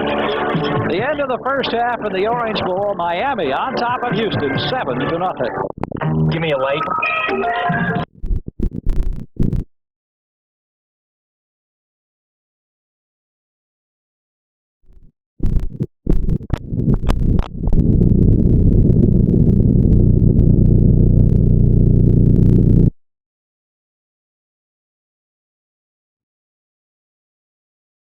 Paid, underworked people want a beer? Meisterbräu. Tastes as good as Budweiser at a better price. Sports World makes big news with the most important track and field event in '84. Helsinki gold medalist Mary Decker and the incredible world champion Carl Lewis. Plus, undefeated Frank Bruno battles James Bone Crusher Smith. NBC Sports is big news in May. Miami on top of Houston, and this one has been a real surprise, Dave, because everybody thought that Miami would really dominate early. Put a lot of points on the scoreboard. They've been unable to do so. In fact, it could be a 7-3 ball game because the Oilers had a great drive, elected to go for the first down rather than almost a cinch field goal. Well, I felt that they should have gone for that field goal early. I don't believe that you give up points. I believe that you go ahead and score points, and that could have been a change in this game. There was also a key play when Herky Walls thought he had a reception when, in fact, the officials ruled that he juggled the ball on the ground. We'll take a look here. He got up, ran with the football, went for what he thought was a touchdown. The play was called back, and the Oilers had to give up possession of the football. That could have possibly been a major swing in the score in this ball game. But as it turns out, it's 7-0. The one touchdown going to Miami late in the first half. It came with just less than 2 minutes to go, and it was a Marino pass that we'll take a look at right now. Marino, for the 18th time this year, finding a receiver in the end zone for a score. And remember, the club record is only 22 touchdowns in a season. Well, I told you they're going to forget about Bob Greasy, and they're doing it already here. Mark Clayton certainly happy, and that's the ball game right now. 7-0 here in the Orange Bowl as we're getting ready for our second half of competition. I hope the second half is as exciting as the first. Sometimes low-scoring games can really surprise you. Well, those statistics show that it is an even game, and either team has got the momentum right now, and they can come out and score and win. Taking a look at halftime statistics. Passing yardage for the Dolphins, 218. 242 total yards to 107 for the Oilers. Down on the field, Uwe von Schamann getting set to kick off. Third quarter about to get underway here in the Orange Bowl. Long kick. This one way deep down there. Herky Walls, no opportunity for a run back on this one, and so he just downs the ball, and it'll be the Oilers putting things in play as we get ready to start play here in this second half in a surprising ball game thus far. It's really going to be interesting to see what adjustments the Houston Oilers have made in this halftime, where they have time to look and see what plays work for them, come out and use those to the best of their ability. And Warren Moon had an encouraging first half, and they've got a lot of confidence, a lot of momentum. It could still be 0-0, or it could be 7-3, as we indicated in between the start of the half. But it's still an exciting ball game. It's anybody's ball game, and I think the Miami Dolphins are just as surprised as anyone to see this Houston Oilers team still in the game. Shula all week long emphatically telling his troops that you can't take this ball club lightly. They have good personnel. They're going to be hungry. They have nothing to lose. Here's Moriarty now. The single running back, and look at him bruise his way out across the 30, and there's a great individual effort. Well, if you talked about a run, that's the exact point that I tried to make in the first half, is that Moriarty was trying to cut back up, cut inside. Evidently, the coaches have made this adjustment at halftime, and Moriarty ran to the place where the play was supposed to go. You'll see that in the past, if we watch Dressel make this block here and kick out Blackwood, but he's running to where the hole is. He's not trying to cut back against the grain, and he picked up a first down, 11, 12 yards. That's a great run to start off this half. Moriarty with 93 yards in the 6 previous games this season total. They already up over half of that total in this contest today. Here's again Dressel in motion. Moon back to throw, has time. This one's intercepted. Blackwood at the 43. Laterals the ball over on the far side. Blackwood made a lateral to William Judson, and the Dolphins have the football. Blackwood came up with the interception of Warren Moon. And that's his first interception this year. And we're going to get an opportunity to take another look now. Well, we said that Warren Moon, they could read the eyes of Warren Moon. You'll see Blackwood step right in front of Walls. No deception on that. Now watch the lateral here. Now he's going to get stopped, and he's going to say, hey, I'm going to lateral back to you. Now here, who wants the ball now here? Look at the frustration on the part of Moriarty as he ends up making the tackle. He was very unhappy. But Miami has the football. They have the lead 7-0 early in the second half, and they're in Houston territory at the 40. Handoff. Bennett straight ahead, gets a tough 5 yards. Greg Bingham making the stop as Woody Bennett just put his head down off the right side and got 5 or 6. This is where it's really going to be a test for Houston. Their emotions were up. They come out, they're 7 down, and all of a sudden they get this big play, and they're on the 35-yard line. They know the offense that the Miami Dolphins have. It's going to be a real test to see if they can stop them. Houston coming into this ball game had made only 9 turnovers. Their turnover ratio was a -1. I mentioned the Miami turnover ratio of +11. Now on the takeaways, and the Dolphins with a big one there. Here's the rookie, Carter. Not much running room on that right side again as Avon Riley is over there to make the stop. Well, he may be unheralded, number 53, Avon Riley, but he is playing with tremendous emotion. I mean, to tell you, he knocked him down on that one. Riley, a fourth-year player from UCLA, 6'3", 236. Having himself a pretty good afternoon. Well, we're seeing Riley go out because it's an obvious passing situation, and Houston goes into what they call their 4-1-6, which is 4 defensive linemen, 6 defensive backs, and 1 linebacker. Let's see how Marino elects to handle it out of the shotgun as he stands back at his own, at the Houston 40-yard line, 5 yards deep, 4-man Houston rush. Ball poorly thrown that time. Duper out here on the near side with one-on-one coverage, but Marino got that one down. Well, great pressure on Marino. That's the thing that made that play work, is that Marino didn't have the time to stand back there and throw. You'll see as he is standing back in a shotgun formation here, which gives you a little bit of time. You don't have to run back and set up. But as he's watching Duper, look at the pressure right there. He had to release the ball early. Duper wasn't open, so the best thing he could do was bounce at the ground. Well, Von Schauman's going to try another long one. He's missed from 58 and 54 yards narrowly both times. One into the wind, one with the wind. This one's going to be an effort of about 54 yards, and he'll have the wind at his back this time. Well, he's missed left, he's missed right. Maybe this time he'll put it down the middle. Von Schauman 1 for 5 the early part of the season, then made 4 of 5 coming into this game. Doesn't hit this one well. This one has not hit well at all. That one didn't have a chance. Well, it was a low kick, and I think it may have been tipped on the line. He's obviously upset with himself because he's missed 3 in a row. Well, they were all 3 long ones, but no points on the board in that series, so the turnover doesn't hurt the Oilers. We'll be back for more in a moment. Well, moms and dads the world around give their kids the same old sound. Got to go to school, be a big success. They wouldn't settle for anything less. Now they've learned whatever you seek, you'll help yourself to reach your peak. In the Army, Navy, Air Force, Marines. Need a trade? Looking for a skill? They have hundreds to fit the bill. In the Army, Navy, Air Force, Marines. Want more school? Don't have the bread. They'll help pay to get you ahead. Talking Army, Navy, Air Force, Marines. Mom and Dad, they'll want to shout. He's made it big. There's no doubt. Thanks, Army, Navy, Air Force, Marines. It's a great place to start.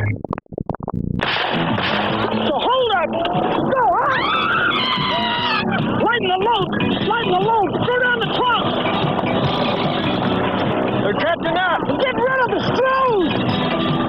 Get rid of the Stros!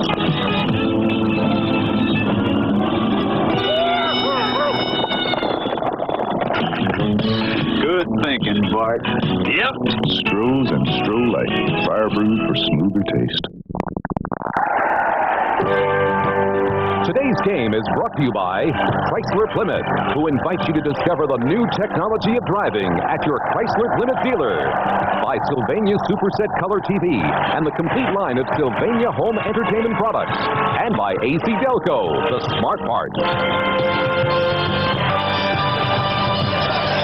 13:06 to go, third quarter here at the Orange Bowl. It's a 7-0 ball game. Miami trying to capitalize on a Houston turnover, had to give up the football.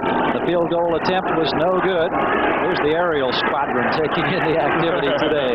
Down there just above the palm trees at the open end of the horseshoe field that runs east and west. That's the coastal side. Houston with Larry Moriarty driving straight ahead, trying to pick up a couple of tough yards. Mike Charles, who had that injury problem early in the ball game, back in action here in the second half, making the tackle. Gary, you made the biggest statement of this game, is that the Oilers have still got that momentum that they came out with at halftime. Their defense really came out and stuffed the Miami Dolphins, and they have still got momentum. They still can win this game. Hugh Campbell has got to be proud of the effort that his ball club has expended thus far. We've still got a long way to go in a 7-0 contest. Tim Smith, the motion back this time. Moon handing off to Moriarty. No place to go. Rodell Thomas had that one smelled out very nicely. The 4-year player from Alabama State. He's in there in place of Charles Bowser, who's been hurt, right outside linebacker, and Rodell came up with a good stop. If Rodell doesn't make that stop, Moriarty is off to the races. You'll see right here now, if he doesn't make the stop, 54, there's nobody in front of Moriarty. Key play by Rodell Thomas. He broke in as a tight end, signed by Miami last year as a free agent. Spent some time up in the Seattle organization, I believe. 3rd one down. Oilers need 9. So Moon is dropped back in the shotgun now. As Stan Edwards has the blocking back in front of him, an obvious passing situation.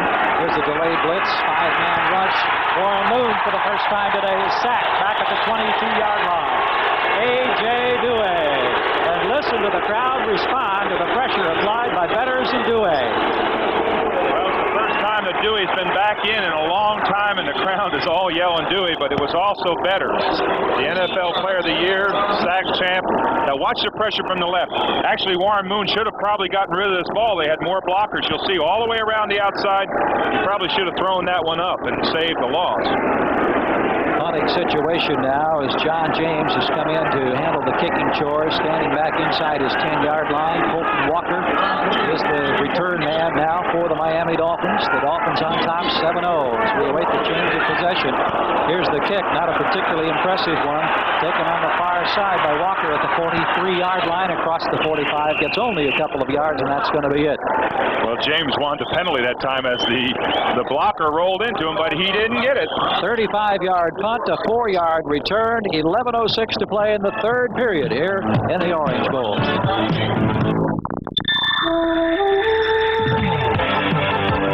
For 1985, Plymouth engineers a new 550 Reliant K, the Reliant Super K.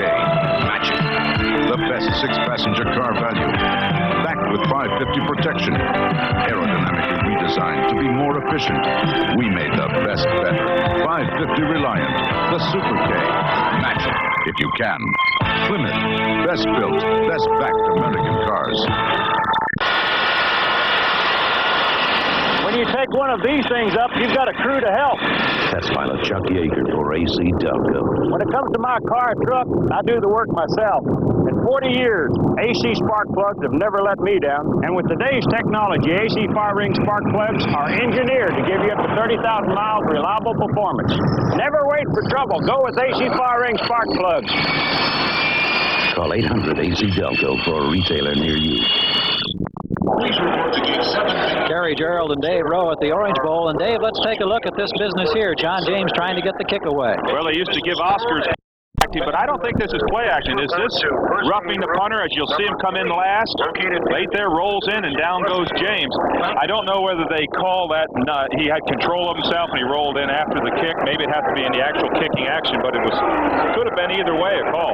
No flag on the situation. Miami in possession. They have the lead 7-0. They're at their own 46-yard line as Marino sets, and he gets set to throw once again. Steps up in the pocket and looks deep on the near sideline. Oh! Clayton almost came up with one of those miraculous catches. He went up with that great leaping ability with Willie Tullis, and I thought for a moment, even as he was turning, he was going to hang on to that football. Boy, oh boy. Willie Tullis played this thing as good as you can play it, or as well as you can play it. It's a bomb out here to Clayton. Marino steps up. He unleashes about a 60-yard bomb. Watch the recovery by Tullis here. He just gets back in time to knock that ball out.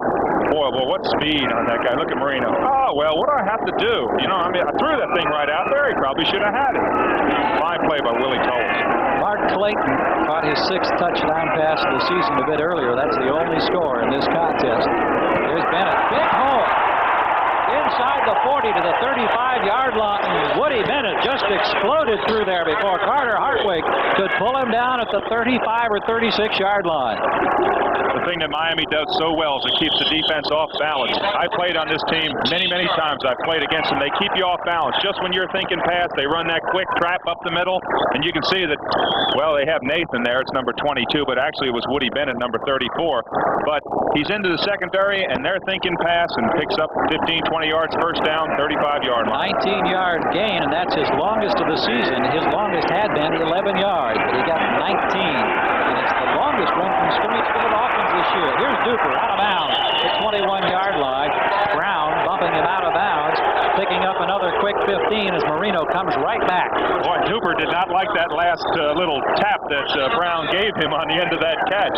He hauled up and smacked him in the head. This could have been a penalty. It's a foolish play on Brown's part. All he has to do, Duper is coming out here. You can see the respect they have for Duper. They drop so far deep. He's standing out there all by himself. Now watch the hit in the head here. He could have gotten a penalty for that. That's a foolish play. He's fortunate that he didn't get a penalty. Well, it was with the open hand rather than with the forearm. Had it been with the forearm, I'm sure we would have seen the flag. 20-yard line. Here's Carter, the rookie running back, getting a tough yard inside the 20 to about the 19. We understand that Tony Nathan, who we saw leave the game earlier, will not be back. Bob Ham with the tackle here, number 90 for Houston. There's Nathan over on the near sideline. Well, since you said it was Bob Ham on the tackle, I'll say that that is a hamstring pull on Tony Nathan. All grown at the appropriate moment here. Just inside 10 minutes now, 9:41. The clock running here in the third quarter at the Orange Bowl. Miami threatening against a Houston ball club that's been surprisingly tough. Marino backpedaling, looking over the middle, completes the pass, tight end Bruce Hardy at the 10-yard line. Willie Tullis wrestles him out of bounds, and there's the penalty marker. Willie Tullis just a little bit too strong as he wrestled Hardy out of bounds, and the penalty marker is thrown after a 10-yard gain. Well, that's the things that'll kill you when you are getting when you have to answer the call and you have to stop them. You don't need to do plays like this. You don't need to do anything extra. It's obvious that he's out of bounds. Watch here at the end of the play. He's obviously out of bounds right now. Now you just let go. You don't throw him down. Willie, you played a fine game so far, but you don't do that. Now just a little bit of the frustration of an 0-6 season perhaps surfacing on that particular play as Tullis gets the penalty marker, and that'll move the ball now inside the 4-yard line. Now they move it back. It'll be right at the 4-yard line. First and goal for Miami. Dolphins on top of the Oilers 7-zip as we get set. You've got Pete Johnson, of course, in there with Woody Bennett, the two big bruising backs now in this first and goal situation. Hardy in motion, now takes a spot on the right side of the line. Pitch out, goes to Bennett. Look at the blocking. Touchdown, Dolphins. Penalty marker is down on the field, however. Well, it could be an awfully big penalty because it could be holding against the Miami Dolphins, and it's going to be. It's going to bring the ball back. They're going to have first down on the 20-yard line instead of a touchdown. What a big play. Pete Johnson leading the charge into the hole on the quick pitch to Woody Bennett, and here's the call from Dick Jorgensen.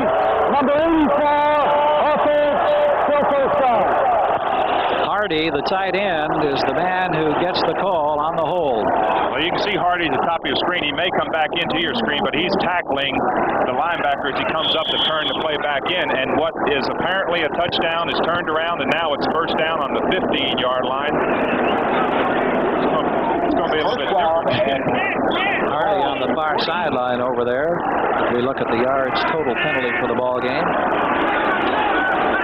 First and goal, ball just inside the 15. We'll call it the 14 for Miami, and Marino back in that pocket, and again, protection. Ball up for grabs as it bounces in and out of the arms of Carter. Joe Carter, the rookie, received an award prior to this ball game today. The Tommy Fitzgerald Memorial Award goes to the rookie who is determined to be the top player in training camp. They made the presentation before the start of the game. He thought he had a reception there, but Greg Bingham really put the muscle on him. Marino is 20 for 25, has 243 yards, but he's only got 7 points on the scoreboard. That's the big surprise, and that's the story here in the Orange Bowl, is Miami. Now second and goal from the 14 of Houston. Well, in the same situation, they ran that quick up the middle, but it looks as if it's going to be a pass on this play. Got Jensen in at one of the tight ends. Over the middle, it's Duper. Duper circling, looking for running room, still on his feet, backpedaling. Now clear back to the 20, comes back to the 25, and hammered. Oh, was he leveled. Robert Abraham made the hit, and it's going to be all of that work for a 2-yard loss, and Duper is down. Well, so is Greg Brazil. He got chopped back on like you wouldn't believe. Watch this play all the way through. You'll see the speed that Duper has. This is unbelievable. He's able to give 4 and 5 yards, bouncing off them. They thought he wasn't tough enough to play NFL football. Look how far back he comes now. There's Abraham making a tackle. Oh, and what a hit. Wouch, did he get stung? Who was that, Greg Bingham coming in there? Robert Abraham was the man who made the stop. We have an injury timeout in a hard-hitting, surprising football game in Miami. 8:51 to go in the third quarter. The Dolphins still on top by a touchdown. The secret of the new luxury is science. This efficient turbocharger is now available in all new Chrysler LeBarons. So now you enjoy LeBaron luxury with the power of a V8 and the efficiency of a Ford. Indeed, you have never been moved like this before. the new turbocharged Chrysler LeBarons. Quality, backed by the Chrysler Protection Plan.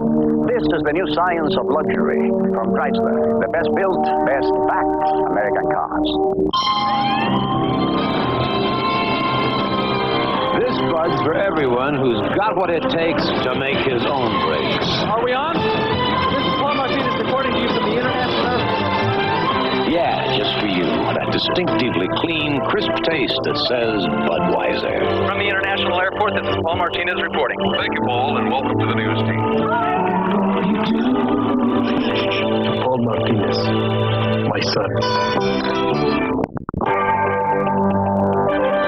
America's favorite pastime returns to NBC Sports as the nation's top bowlers aim at nearly $1 million in prize money.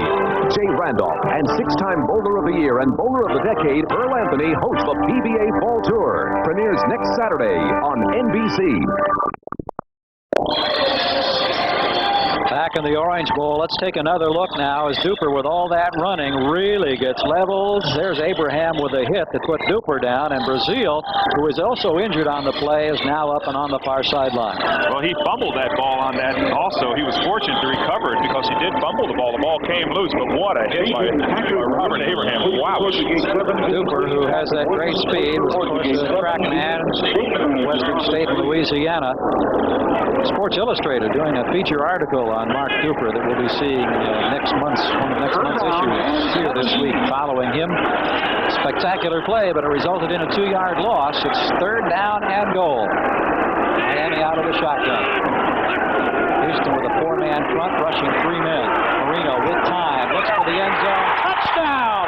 Mark Duper comes right back and gets the score.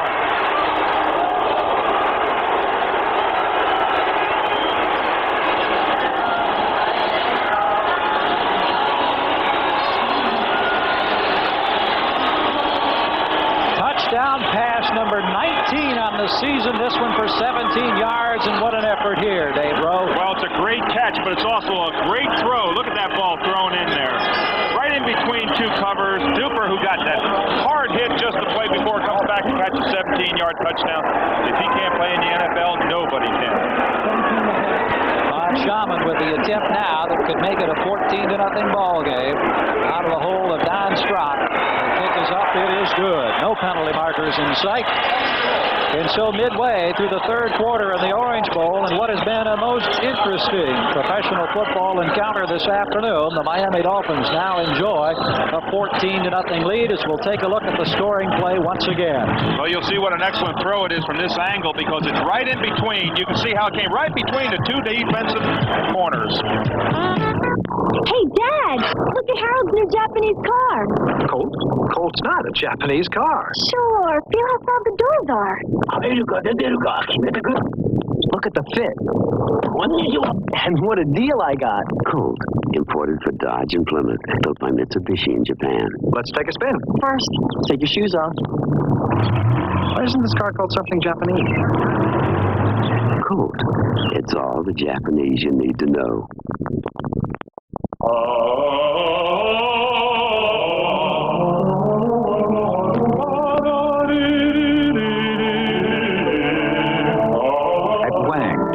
Computers that not only enhance individual performance, but work in harmony with one another and compatibly with our competitors to bring out the brilliance in all.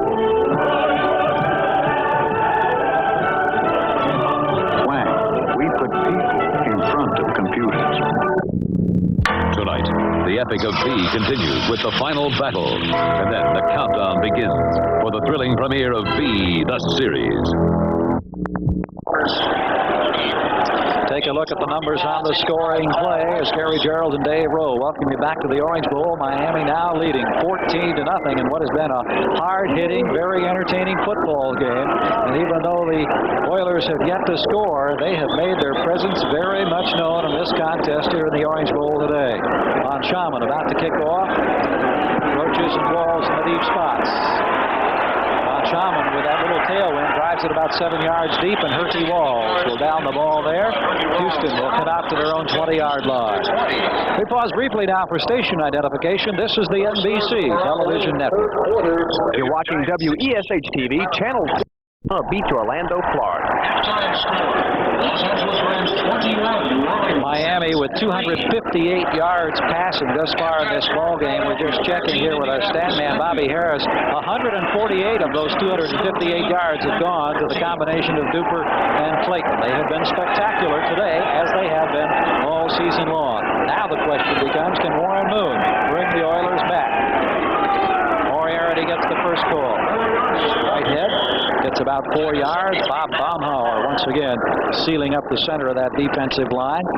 Well, 2 touchdowns looks like a lot of points, but in this game, if Houston can break one open and they get something going, they can get back in this ball game. They do need a score. They need some kind of a drive right now.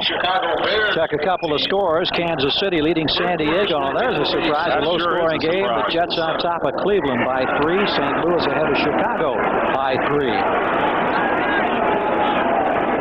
Just short of the 25-yard line. Second down. Russell in motion. Pitch out. Moriarty looking for room. Finds it. First down out to the 31-yard line. And again, Moriarty with that ability to cut, which you were talking about a bit earlier, Dave. And right now, we're going to go to our studios in New York. NFL 84. First down, Houston. Thanks, Gary. This is Ahmad Rashad. And in New England, Tony Eason feels a little bit of pressure, avoids the rush, scrambles up the middle for a 13-yard touchdown. New England's on the way back. It's Cincinnati 14-10, third quarter. Thanks, Ahmad, keeping us up to date on other activity around the league. Miami here leading Houston by a couple of touchdowns. Moriarty now carrying 13 times for 51 yards. Got the first down for the Oilers. Spin, the handoff once again. The ex-Notre Damer, Moriarty, muscling his way out to the 40-yard line. Good, tough running. Bob Brzezinski coming up to make the tackle that time. And I'll tell you, Moriarty is making the best of this opportunity now that Earl Campbell is no longer with the Houston Oilers. We'll check some more scores. Rams, no problem. You talk about the trade. Earl Campbell not able to do much today for Bum Phillips and the Saints. Cincinnati on top of New England, as we mentioned. That one got a big charge here when they announced it. And the Giants are in Atlanta. Stan Edwards now the running back behind Warren Moon. With the ball just short of the first down. 2nd and 1. We're watching Smith in motion to the near side. Edwards. First down out close to the 45-yard line. So Houston staying on the ground right now and moving the football, and this has been one of the key concerns for Don Shula, the Dolphins' defense against the run. We'll check a couple of more scores. Philadelphia on top of the Indianapolis Colts, pitching a shutout there in the third quarter. Did you say pitching a shutout? Well, the World Series is coming up. Tampa Bay and Detroit. Even Detroit, of course, the Tigers going against the Padres. Game 5 of the World Series later this afternoon on NBC with Vince Scully and Joe Garagiola. We're up to date on the scores. 1st and 10 now for the Houston Oilers, operating at their own 45 as they try to generate some points here against the Miami Dolphins. Moon wants to throw, completes the pass. Gressel at midfield. Well, the thing that's so important right now, Gary, is that the Houston Oilers don't panic. They're down 14 points. I don't believe that their coach, Hugh Campbell, will allow them to panic. But what happens to so many young quarterbacks, and we look at Warren Moon thinking that he's a young quarterback, but he's got 5 or 6 years experience, but they just cannot panic. They've got to run safe plays, a quick out here to Dressel, use Moriarty in there, drive down the field. There's an awfully lot of time in the game, and they can get right back into it if they get a score. That's what they've been able to do in the last few plays. Moriarty getting the call off the left side, and they have generated about 33, 34 yards on this drive since the kick after the Miami score. A.J. Dewey over there involved in the tackle. Steve Baumhauer and Bill Barnett also in the defensive alignment. Well, you have to be impressed with Houston's offensive line today because they have kept out the famed B's of Miami Dolphins. That's right, only 1 sack of Warren Moon. And they are a line that's going to be reckoned with. Absolutely. Salem and Munchak on the left side, Schumacher and Steinkuhler on the right side. Bruce Matthews is the center. Warren Moon needs about 1.5 yards in this third down play. He steps back, flips the pass out here, complete to Edwards, has the first down inside the 40 and out of bounds at the 39. And the impressive thing is that's a great call. I mean, that's a great call by a quarterback. On third down and 1 or 2, he didn't panic and have to run a quick play in there trying to pick up the bone-crunching 1 or 2 yards. He had confidence. He threw it out there. You'll see the play out to the left here to Edwards. It's an excellent play.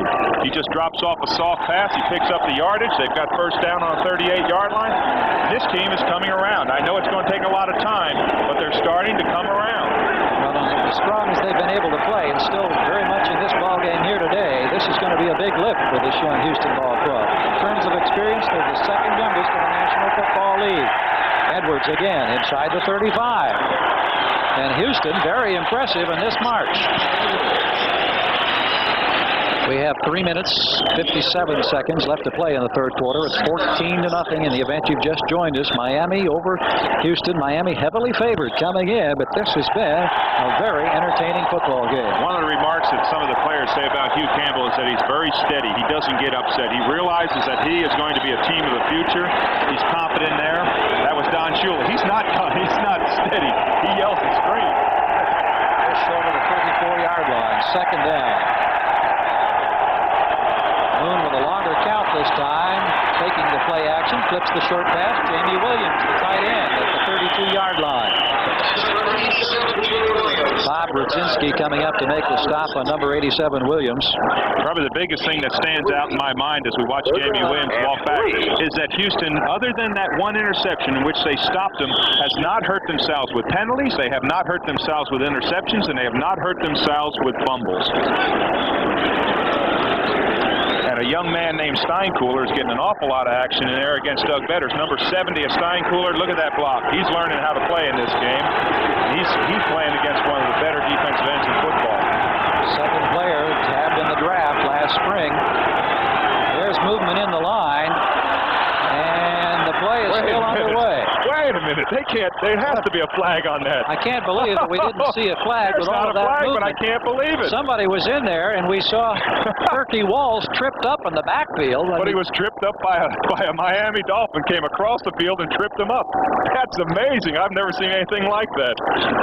Well, we'll let Dick Jorgensen and his staff sort this one out and do some interpretation for us. He's saying, come on over here. Are you sure that guy didn't jump in the backfield and trip him? Watch here to the left of your screen. You'll see. Now look right there. You see where the Miami Dolphin is on the right of your screen? That was a Miami player. He did not trip over one of the linemen. Steinkühler never moved. He was hit by a Miami defender. That's amazing. I've never seen that. And there was no flag. I think the referee was caught by a little bit by surprise. Let's take another picture of that. That was really interesting. Sideline view coming up here. Maybe only 20 years I've never seen this. Now watch this. You jump across here. You knock down Walls. Now you try to get back. That was number 78, Charles Benson. Now we couldn't actually tell there if Benson made contact with Walls or not, but Walls and the rest of the Oilers clearly thought that he did. Well, I doubt that Walls would have fallen down by himself. Foul on the play. It's fourth down. No foul. Good. Fourth down. All right. Look at Dan Shula. He's not happy. I cannot believe that. So they wind the clock. 2:32 and counting here in the waning stages of the third quarter. It's fourth down, and after that tremendous drive, what a shame to see this happen now to the Houston Oilers. Well, let me ask you this. Did he ever snap the ball? Because I never saw him snap the ball. I've never seen a play. I played 20 years of football. I've never seen a play like that happen. He was 3 yards into the backfield of the Houston Oilers. Florian Kemp, his longest field goal this year is 25 yards. He's going to try a 49-yarder. Here's the kick. He's got enough foot. It's good. The Oilers are on the board as Florian Kemp comes in and drills one from 49 yards out, and with 2 minutes to go in the third quarter, Houston finally breaks through. Well, he had only kicked 2 out of 3, but he came through with 49 yards, and they're back in this ball game. We'll be right back after this message. Sat down with Mom, talked to Dad. Can't get it together, makes you feel sad. You know you can do it, you wonder where. You want it soon because you really care. The services can help you so you not only get better, you really grow. Talking Army, Navy, Air Force, Marines. They'll take you, train you, show you the way. You'll work hard, get decent pay in the Army, Navy, Air Force, Marines. Prove you can make it. Prove it to all. Serving your country and walking tall in the Army, Navy, Air Force, Marines. You've got it together. They'll see in a glance. Thanks to the services, you got the chance in the Army, Navy, Air Force, Marines. It's a great place to start. When night comes out to play. Turn it loose with a silver bullet. Find it, catch it, grab it, pull it. It's the right light one when you hit the town. Coors Light will never, never, never slow you down. Midnight party right. Turn it loose with the silver bullet tonight.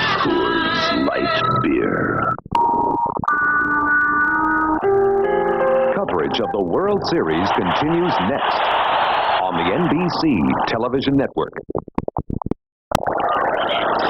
At the Orange Bowl, we're looking at Dean Steinkuhler across the way, the Outland Trophy winner, is a great collegiate player at Nebraska. He has some fond memories of the Orange Bowl because it was here on January 2nd. And watch this play. I'll never forget this play. He puts the ball down. Steinkuhler picks it up. Steinkuhler runs around and scores a touchdown. Now, he knows his way to the end zone.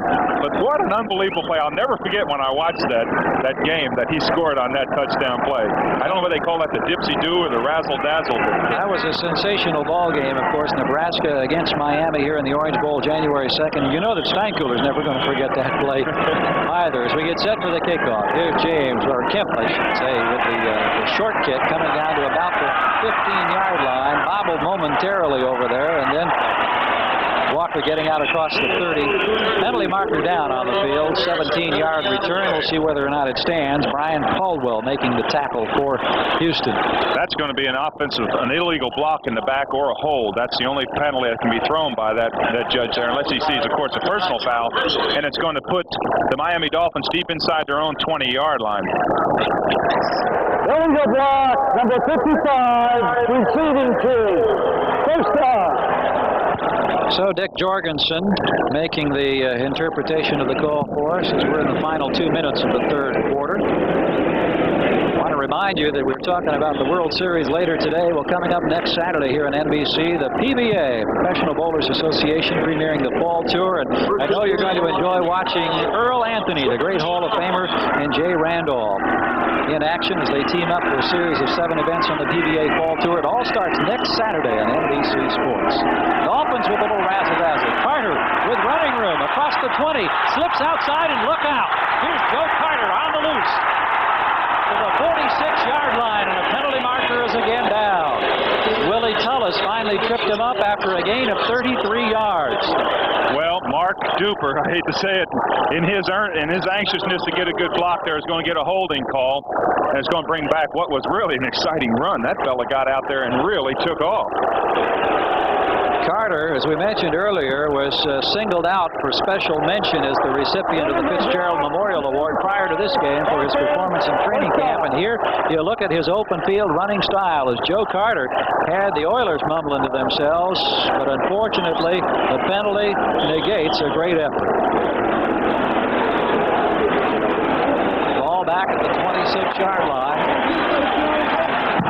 1:37 to go. Clock being stopped here with the penalty. Miami on top, 14-3. Houston breaking through on the 49-yard Florian Kemp field goal. But they have been in this ball game all day. Woody Bennett with some high stepping out across the 35. Carter Hartwig makes the stop, and Bennett flashing some style there. Gary, this is just the same point that Houston was in last week when they had to stop. They had to stop Cincinnati, and they did not do it. They had like a defensive lapse, and this looks almost as if it's the same type of a lapse right here. They're just not tackling well right now. They've run the ball out, brought up 2nd down and 1. This is a famous down for Dan Marino, and that's the old 88 and out the gate back to 85 Mark Duper. 2nd and short yardage, about a foot needed for the first down at the 36-yard line. Miami with the lead. Handoff goes to the big bruising back. Pete Johnson has the first down at about the 39-yard line. Johnny Meads making the tackle for Houston, but the man that Bingham called the big refrigerator gets the first down. Is that a side-by-side refrigerator? It's anything he wants it to be, believe me. I'll bet those fellas just die in the preseason here because it is awfully hot. You can imagine what it's like for a team that's used to playing in the north to come down here. Fortunately, it's a beautiful day today. A little breeze helps. Temperatures still in the mid-80s. It was 82 degrees at game time. 1st and 10 down for Miami. Carter across the 40 to about the 42 as he comes this time off the left side, and Mike Kennedy, rookie or a second-year man from Toledo, free agent acquisition of Houston, making the tackle. Counting down, and there we have the end of the third quarter here in the Orange Bowl. It remains Miami 14, Houston 3. We'll be right back after these messages from your local station.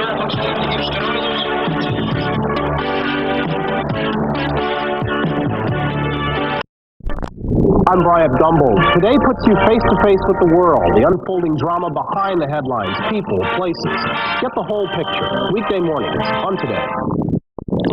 From the World Series to the presidential debates, NBC News is there. When you want news from across the nation and throughout the world, turn to NBC Nightly News.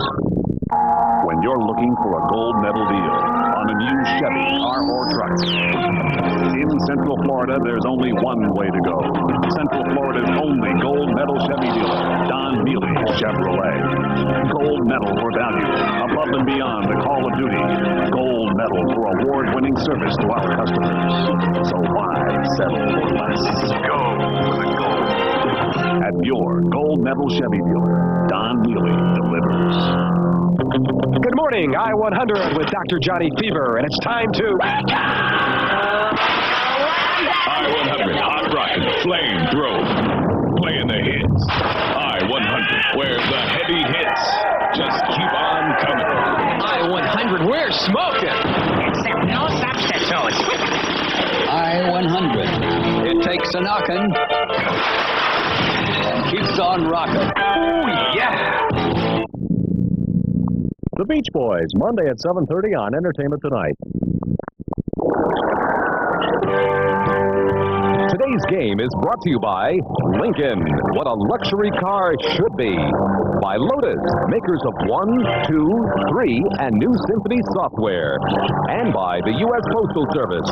Discover stamp collecting. Discover the America you may never get to see. Along with Dave Rowe, I'm Gary Gerald here at the Orange Bowl on a glorious Sunday afternoon in Miami. Right now, Miami trying to protect a 14-3 lead as we start the fourth and final quarter in this one. Joe Carter, the rookie back, has carried 4 times for 26 yards. He had that great 33-yard effort, and they gave his line a penalty. 2nd and 6 now as Miami has Jensen in motion from the near side. Handoff goes to Woody Bennett. Across the 45 for a couple of yards, and let's go now to our studios in New York for an NFL update. Thanks, Gary. This is Ahmad Rashad. And in Kansas City, San Diego's defense comes alive as Gil Byrd, the second-year man out of San Jose State, intercepts Bill Kinney and returns it the distance. 99 yards at San Diego 13, Kansas City 10, third quarter. Oh, ouch. Some kind of a ball game and a 99-yard interception return. Thank you, Ahmad. 47-yard line now. The Dolphins 3rd and 1. And the Oiler defense digging in now. They would love to be able to force a kicking situation right here. Just short of midfield. Handoff inside. Carter has the first down, and he's into Houston territory. Good, tough head-down run by the rookie running back, Joe Carter, who is seeing some duty today after the problem that was encountered by Tony Nathan in the first half and put him on the sidelines. Dolphins have really been battered through the first 6 games of the season, and they've had a couple of more players hurt today. Kozlowski is out. Nathan is out today. Speaking of battered and things like that, we might take notice of the fact that the Miami Dolphins do wear another year. They've had to wear another number on the back of their helmet this year, being number 20, David Overstreet, who was killed tragically in the offseason. I want to respond to that, too. It's an interesting thought. If you watch Marino set up and look down the middle, this pass goes incomplete. You know, a couple of days ago here in the Miami newspapers, columnist for the Miami News, Tom Archdeacon, wrote, Dave, what I thought was one of the most poignant pieces that I have read in some time, because it was a story about David Overstreet's family, his widow and their young children, and you see the number 20 that's on every Miami helmet. And it was one of the most poignant pieces you'd ever want to read. And I just, I say hats off and salute Tom Archdeacon of the Miami News, because it was so beautifully written in memory of what that young widow and her 2 children are having to go through now, and remembering the very popular edition of David Overstreet and what he meant to this football team in his one short season with the Dolphins. Marino back to throw, almost tripped up, scrambling across midfield, going to hang on. He's fair game out there, and down he goes to the 46-yard line. Brazil coming up to make the stop. I beg your pardon, Johnny Needs. Dan Marino, for one of the few times, having to hang on to the football and try to do something with it. What a great rushing average he has. It's a good thing he's got a rocket for a right arm, because he wouldn't make it in the NFL. But the interesting thing here is that look at the pressure that he has here. Look at the pressure. He's got a lot of pressure. He steps up. He almost falls down there. But Houston has really put the pressure on him. I mean, there's guys flying around out there. You see 97 flying around out there. They really want to win this game. Joe Costanza, our chief statistician, providing some interesting information about Marino's rushing statistics this year, but it's the passing game that has made this man feared. Jim Jensen, the intended receiver on that one, and Teddy Thompson putting the hammer on him. And now the punting situation comes up. Coming into this ball game, the rushing average for Marino was a -.16, and he's had his share getting rushing yardage today. The pass this time in and out of the hands of Jim Jensen, who is the number 3 quarterback, and he's been used after the injuries to Joe Rose as receiving tight end. Kind of hit him in a bad place, the hands. Carl Roach is in the deep spot as we await the Reggie Roby kick. Earlier we talked about the great lift that Roby gets, and he line drive one for 53 yards. He drilled one. But you ought to see how long he keeps that ball in the air when he gets it up there. Yesterday out in practice, I could not believe a couple of times. That's a pretty routine kick there. Roaches with a fair catch at the 11-12 yard line. Penalty marker is down. Oh boy, we're having only an argument. 33 yards. The hang time wasn't much, and we may have a roughing call. Yep. First down, Miami. Well, those are the things that will kill you. You just cannot do that and win consistently in this league, and that's what Houston has got to clear up. You cannot rough a punter when your defense is... Number 91, defense, first down. Well, you hear the call, but you cannot rough a punter. When your defense has come out there and they've stopped them, it's going to give the ball back to your offense. You're down 11 points. You can't rough the punter. You're not going to block it 97, or 91. You're not going to come in there and block that ball clean, and if you miss it, you've got to miss the punter. Well, Johnny Meads hanging his head there after a bit of frustration. More coming up here from the Orange Bowl as we have a 14-3 ball game, and we have the Dolphins moving up out of the line of scrimmage with that first down and the roughing call at the 40-yard line. That one really hurts, as you say, Dave. A young team will make those kind of mistakes. Inside handoff inside the 40-yard line, and Carter again picking up a couple of yards. Brian Sosha is there along with Greg Bingham. See where the ball will be spotted at about the 36-yard line. Well, this is where it'll really kill you. This is what the Miami Dolphins do so well. They control the ball. They don't make mistakes. They'll come in there. We haven't seen many fumbles today. In fact, I don't think we've seen any fumbles today. But we've seen good, solid, hard-hitting football. And Miami has the ability right now to drive the ball. They've got all the weapons. And Houston has just got to come up with some kind of an effort. Miami having turned the ball over only 7 times in the preceding 6 games as Marino dumps the pass out to Carter. Carter upended, still maintaining some balance that got him across the 35-yard line. Steve Brown and Bo Eason coming up there to make the tackle. The force by Steve Brown was unbelievable. He came up there and just threw himself down in there, and it looked as if, and it's a very safe play. It's a screen play out here to the right. And watch Brown come into your picture from the right. Now, did his knee go down? No, look at that. He's still scrambling. Abraham with a bit of a problem there. 11:35 to play. We'll be back with more. The motor running, head out on the highway, looking for adventure, and whatever comes our way. We shaped the Mercury Cougar to help the car hug the highway. It's a shape you'll always feel good in, just like that old leather jacket. Cougar from Mercury. When Lotus introduced 123 software, it became the talk of the business world. And 123 quickly took its rightful place at the top of the PC software sales charts. But people said, Lotus, what are you doing for an encore? Lotus announces Symphony.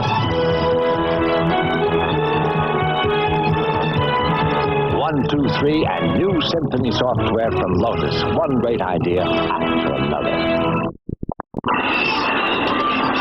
Back in the Orange Bowl, Robert Abraham, the third-year player from North Carolina State, walking off. You know, last year against Miami, he broke his leg in the football game, but he never told anybody he was hurt until after the ball game, and they determined that there was a break, and he, of course, was out the remaining couple of weeks in the season. There we saw him limping off that time. Have an opportunity, I think, Dave, to take a look again on the end zone on that roughing call.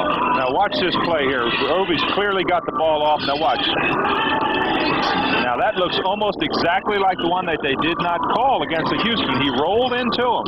And, of course, you know, if you want to make speculation or You want to make controversy. Why is a roll-in roughing on one guy and a roll-in's not roughing on the other? I'm sorry about that. You're not trying to stir up some trouble now, are you? Oh, no, not me. I'm one of the nice guys. 11:25 left in this ball game. Marino 23 of 30 for 263 yards, and of course he has the 2 touchdown passes. One to Clayton, one to Duper. He's back to throw once again. He has time, looks over the middle. Wide open, Nat Moore, touchdown, Miami.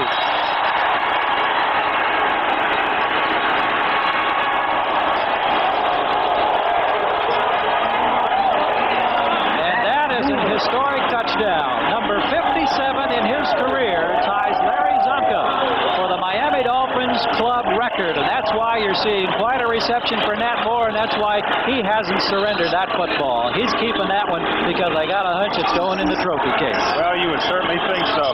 Very gutty call here, but I was almost expecting it. 3rd down and 1 foot to go, 1 yard to go. Marino, a lot of confidence, throws it up to Nat Moore. And as you said, Nat Moore has indicated that he may retire after the season. You know that's a big one. What kind of jump was that, Nat? Extra point attempt splits the middle of the uprights. And so Marino has fired 3 touchdown strikes. We're in the 4th quarter, 11-11 to play, and the Dolphins lead 21-3. A Mercedes owner with an eye for exceptional cars has just seen one. The Continental Mark 7. He wants to get a better look at it.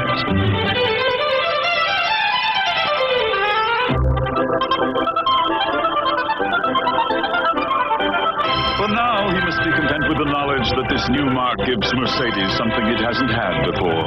Competition. The Continental Mark 7. What more could we ask of you? To be any more eager to help? Readier to show some affection? Or prove your devotion? Who better deserves to be honored on stamps? If you've never collected stamps before, now you can start with something you love, the new dog stamps.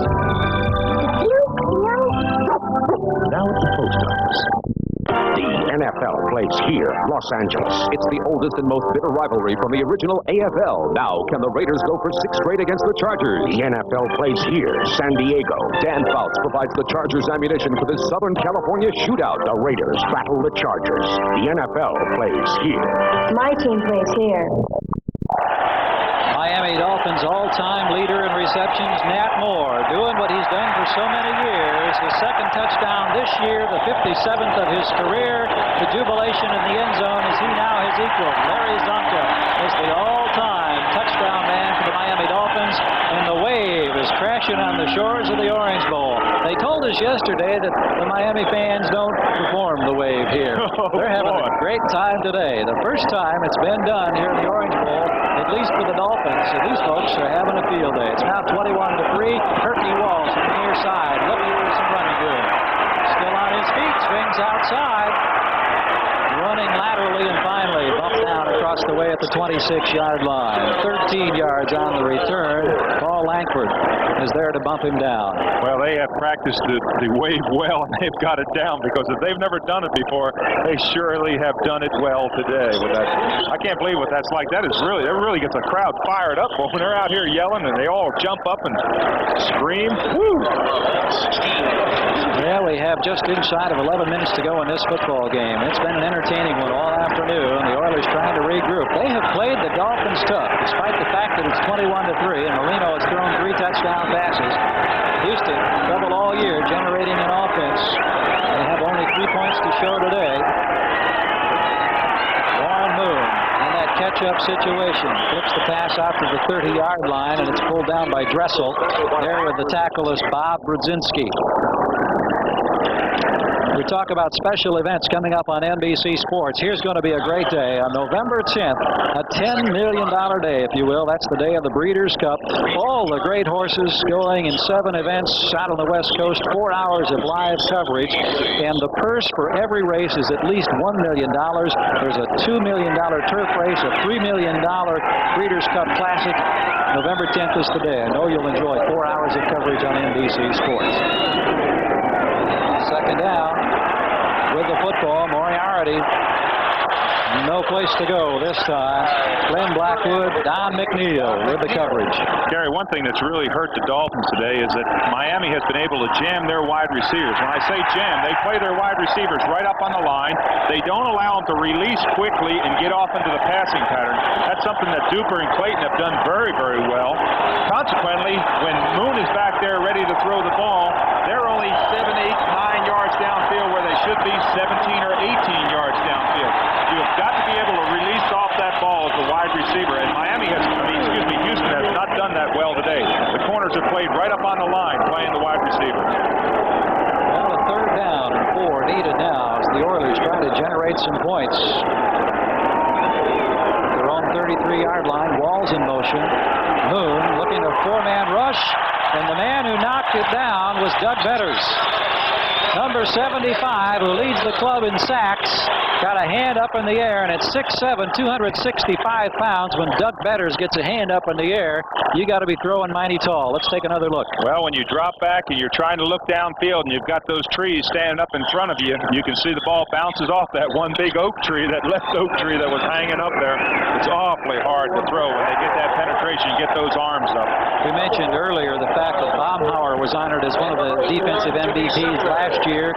Doug Betters was the Associated Press Defensive Player of the Year in '83. They've got a stout defensive core. As Fulton Walker is now back in the return position, awaiting the punt from John James. James from his own 23 gets the kick away at the 22-yard line. Walker out to the 30, bounces off a couple of people, and then is pulled down. Mike Halston, who's playing with a broken finger, we understand, one of the headhunters on the special teams, there to make the tackle, number 84, 3rd-round choice a couple years back out of Morgan State. So the change of possession leaves us with 9 minutes and 4 seconds to play. Miami on top, 21-3.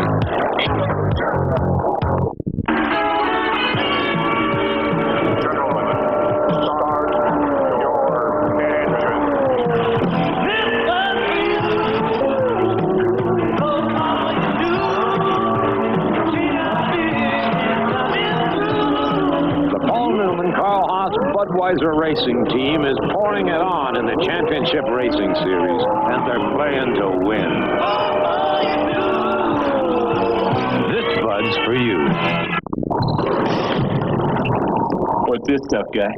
Aftershave skin conditioner. I know. I thought I was the only guy with sensitive skin. Looks different. It's rich. It's a lotion. After soothes razor scrape sensitive skin.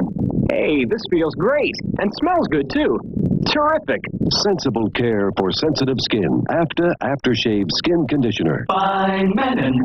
A U.S. Marine, a raft guy, a cross-country skier, a special breed of athlete, a special breed of man. One who challenges nature and himself.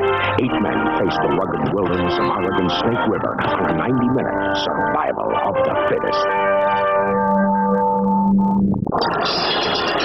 Just over 9 minutes left in this ball game, and we've mentioned a couple of times today, even though the point spread is about what the odds makers thought it would be, now at 21-3, I think you have to be impressed with the effort that the Oilers have been able to come up with, even though they've got a big job in front of them in the final 9 minutes. Well, they have an awful lot of young players out there, and they have not quit. They have played hard football with 2 or 3 breaks. I think that field goal in the beginning would have been a big difference. I just think they could really be in this ball game, could be a factor.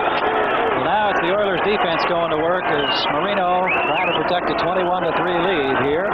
Brings the Dolphins to the line. The handoff to Johnson, and Johnson in the grass with Bingham, and he's not going to go anywhere. A loss on the play. Craig Bingham led the club in tackles 10 of the previous 11 years. Last year, the first time, I believe, perhaps he did not lead the club, but only one time in his career had he not led this ball club in tackles. He's been in on a bunch of them today. Well, I'll tell you, he's quite an individual, too. He's a great supporter, and I don't know if I'm allowed to say this, but he's a great supporter of the McDonald's house, you know, the terminally ill children's house. You certainly have to admire that. Well, so many of these players taking such an active interest, and we've seen more of that in recent years, it seems, and it's one of the great aspects of this professional football game. At the 30-yard line, 2nd down and 10, handoff Woody Bennett. minute. No place to go this time as he swings wide to the left. Greg Bingham on top. John Grimsley is on the bottom. I want to ask you, Gary, do you think this team has quit? Look at the effort that they've got. They've got 3 guys on this tackle. Everybody's running. There's nobody quitting on this team. Their days are ahead of them. Watch Bennett here. He has nowhere to go. He's got 3 guys. There comes one in there. You'll see another one come in there, and here comes a third one down into the pile. Right. They've not quit. They're really hustling out there. Johnny Grimsley, a rookie from Kentucky, on the bottom. The veteran Greg Bingham, 12-year veteran for Purdue, on the top. Third down. Miami needs about 11. They've gone to the shotgun with Marino standing back at the 24-yard line. Now backpedals to the 19. Steps up in the pocket and throws. Man wide open. It's Matt Moore again. This time in Houston territory. And what a job Marino continues to do.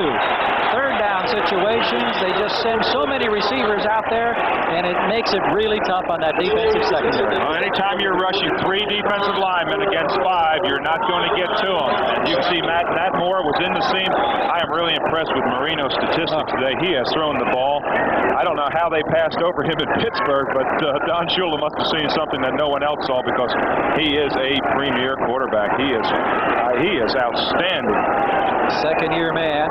Last year against Houston, Marino ended up with a knee injury that put him on the sidelines and had him limping going into the playoffs against Seattle if they lost. Handing off here to Carter. Carter to the 40-yard line, and Bingham again on. Just when it looked like Houston might be able to force the turnover and get the football back with these final minutes, Marino comes up with a big play.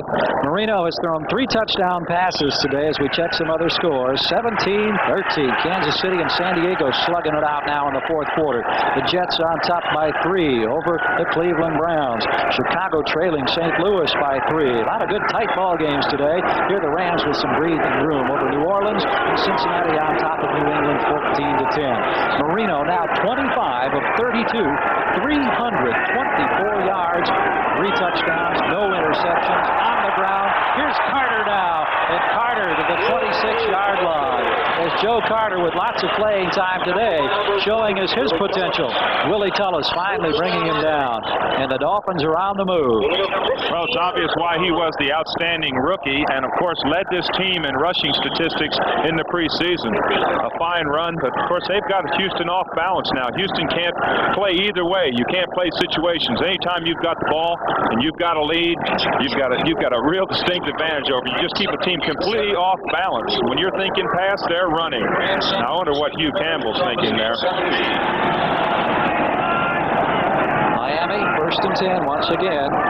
Impressive stats for Marino today, and this young man looking strong. Look at this run by Carter. He'll break it and score.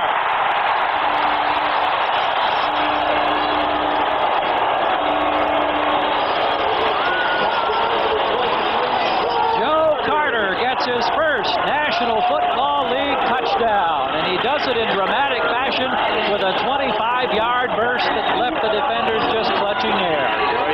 That's exactly what he did. That's the longest run of his career, of course. But watch how many Houston Oilers he leaves on the ground. You'll see 6 or 7 of them dive. There's 1 on the ground, 2 on the ground, 4 on the ground. There's 5 on the ground. There's 6 on the ground. 6 men had a chance. 6 men had a shot. 6 men with a shot, but nobody could pull him down. Joe Carter, the rookie from Alabama, with his first NFL score. On Chaminade for the point attempt. We've got problems down here now with collision in the line and penalty markers down. Carter has carried 9 times for 81 yards, and remember, he had a 33-yarder that was called back because of the penalty, I believe, the block on the part of Duper. This should be a good vantage point here to take a look at these missed tackles. Watch the number of people on the ground. That's what was so unbelievable. 3, 4, 5. There's 6 going after him. There's another one, 7. An awful lot of people, but it was an excellent run. Joe Carter has almost as many yards in this ball game today as he's had for the season. Filling in for the injured Tony Nathan. Von Chaman's kick is right through the middle. And what had been a very tight, interesting ball game is suddenly turned here in the waning stages at the Orange Bowl on a hot day in Florida. 5:17 left to go in this one. And Miami has now stretched their lead out to 25 points. The first time they've scored on the ground. Marino 3 times through the air. Now Carter from 25 yards for the touchdown that makes it 28-3. Stay with us. Listen, baby, ain't no mountain high, ain't no valley low, ain't no river wide enough, baby. If you need me, call me, no matter where you are, no matter how far, 'cause baby, there ain't no mountain high enough, ain't no valley low enough, ain't no river wide enough to keep me from getting to you, babe.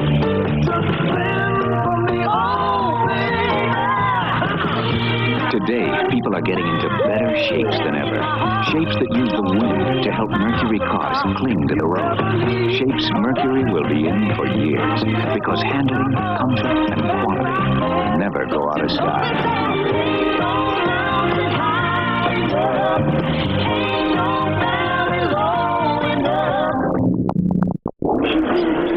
Miami Dolphins on their way to what would seemingly be their 7th consecutive victory of the year, and already people down in this part are beginning to talk about the possibilities of going unbeaten.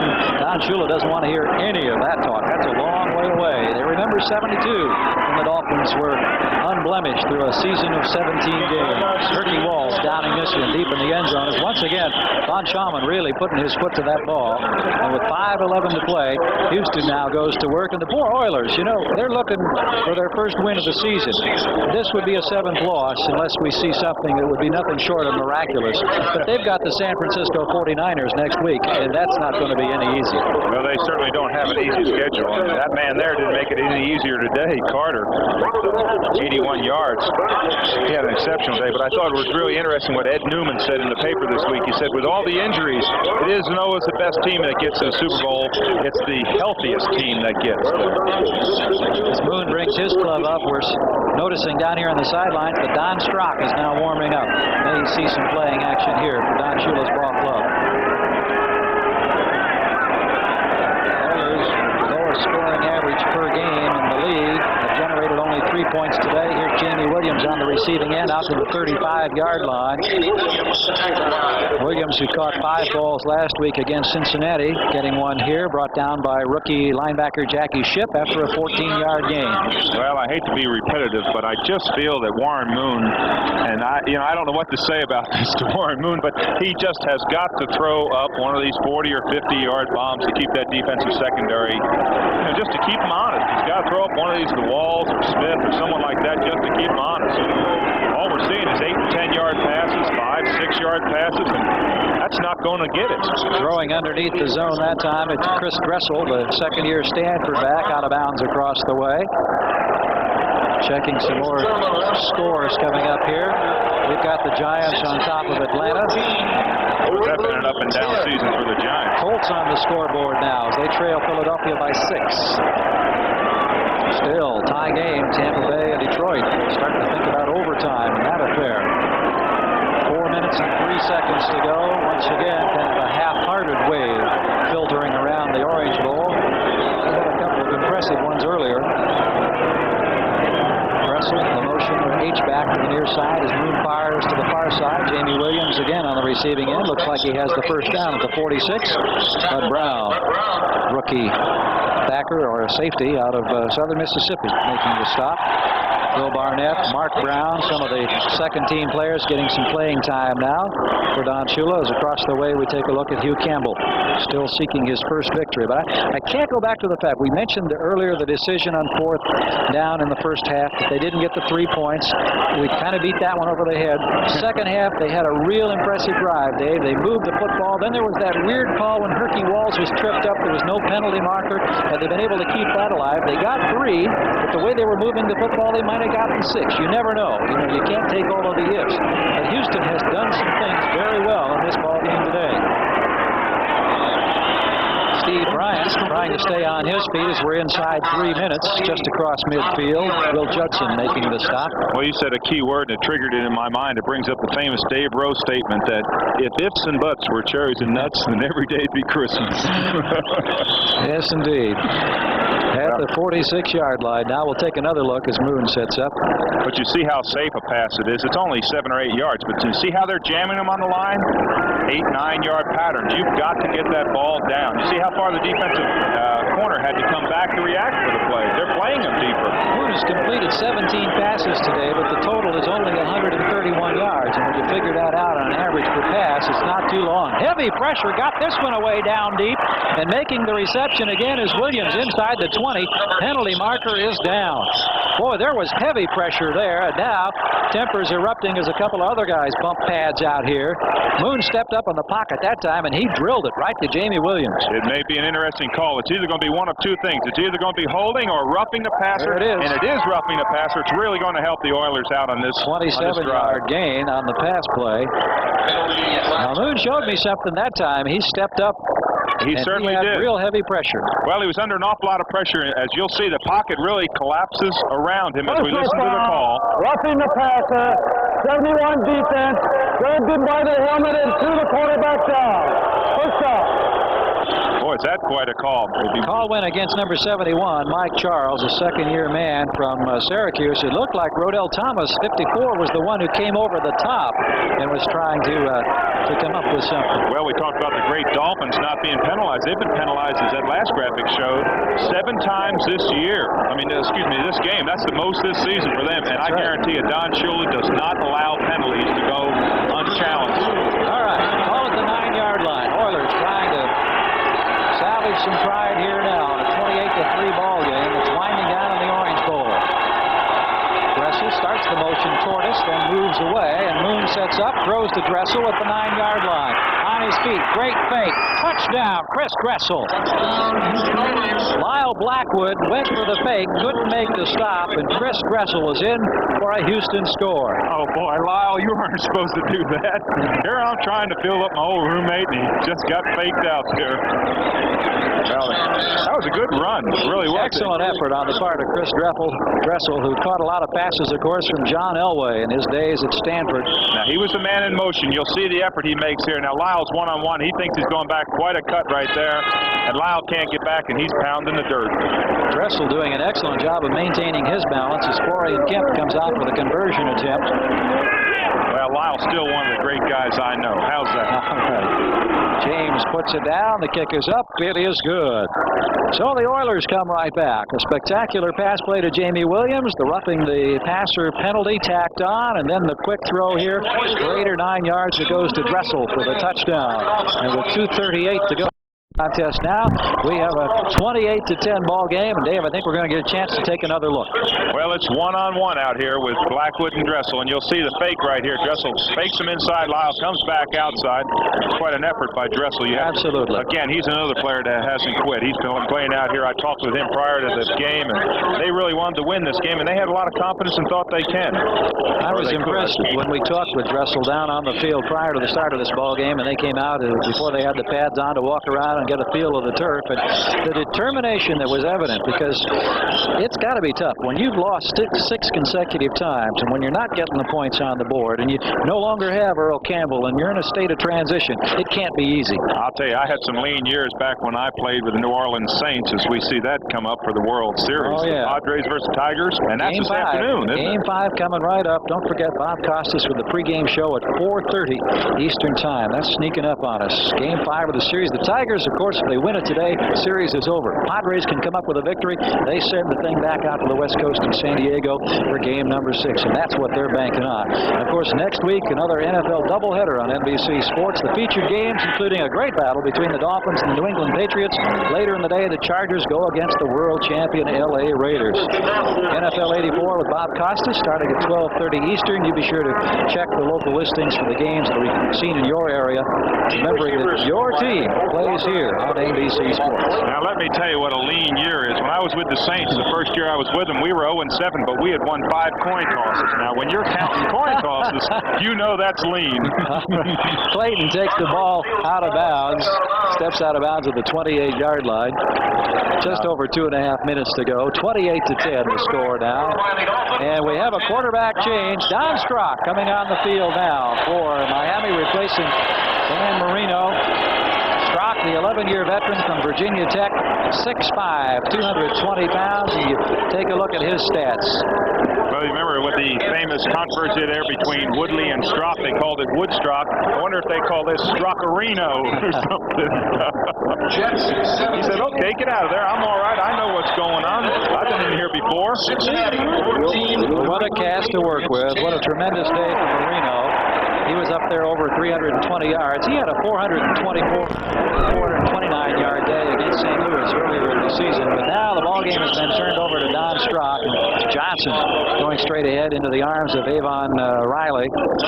As we look ahead toward the 2-minute warning, you can see we're inside 2.5 minutes, and a timeout has been called. Final stats for Dan Marino as we look at Don Strock coming onto the near sideline to talk with Don Shula. This is a pretty good day, Dave. 25 of 32, 321 yards, 3 touchdowns, and no interceptions. And there's the man who accomplished all of that today. Looking out on the sidelines, he now has 20 touchdown passes this season. The club record is 22, and we're only in game number 7. Now, that gets you to thinking about the all-time NFL record. Blanda played some football. You know George, of course. Absolutely knew George. Some years with the Raider organization. He went from Houston, and a fellow by the name of Y.A. Tittle threw 36 touchdown passes. They share the record. That's pretty tall. Marino is going to be getting up there to the point where you start thinking about that eventuality with 20 touchdown passes in 7 games. When I played out in the Raiders with George Blanda, I'll never forget, I went up and asked him if he brought his family along during the season. He said, well, my one daughter's married and has 2 children. My other son, he's in college and graduated. I didn't realize he'd been played 25 years. Miami with the lead, 28-10. Hand off to Carter. Carter with more than 80 yards rushing, adding impressively to the total now as he cruises out across the 45. John Grimsley makes the stop, 14-yard gain, and Joe Carter having himself an afternoon before the hometown fans. Well, you have to be impressed the way he follows his blockers. You'll see 76 out there and 61, and he is able to follow those blocks, cut off those blocks, picks up the first down. They've got the ball out on the 46-yard line as we come up to a 2-minute warning. Don Shula told us yesterday he had a couple of major concerns. One was their defense, the Dolphins' defense against the run. The second was their own running game. And certainly there's been some bright spots in that running game today. Carter now 11 carries, a total of 97 yards. Well, you know, we always think when there's a letdown when you take your top rusher, which in this case is supposedly Tony Nathan, and you take him out of the game with a hamstring pull, you never think that the backup's going to come in and run for 100 yards, which is kind of the so-called mark of greatness in the NFL. If you run for 100 yards, if you rush for 100 yards, that's a sign that you had a great game. Of course, with Walter Payton, that's just an average game. Carter had a shoulder separation that he suffered right at the end of training camp, and that was one of the things. He looked so impressive in camp, but then he had the shoulder separation. It's only been in the last couple of weeks, and he's really rounded back into top form.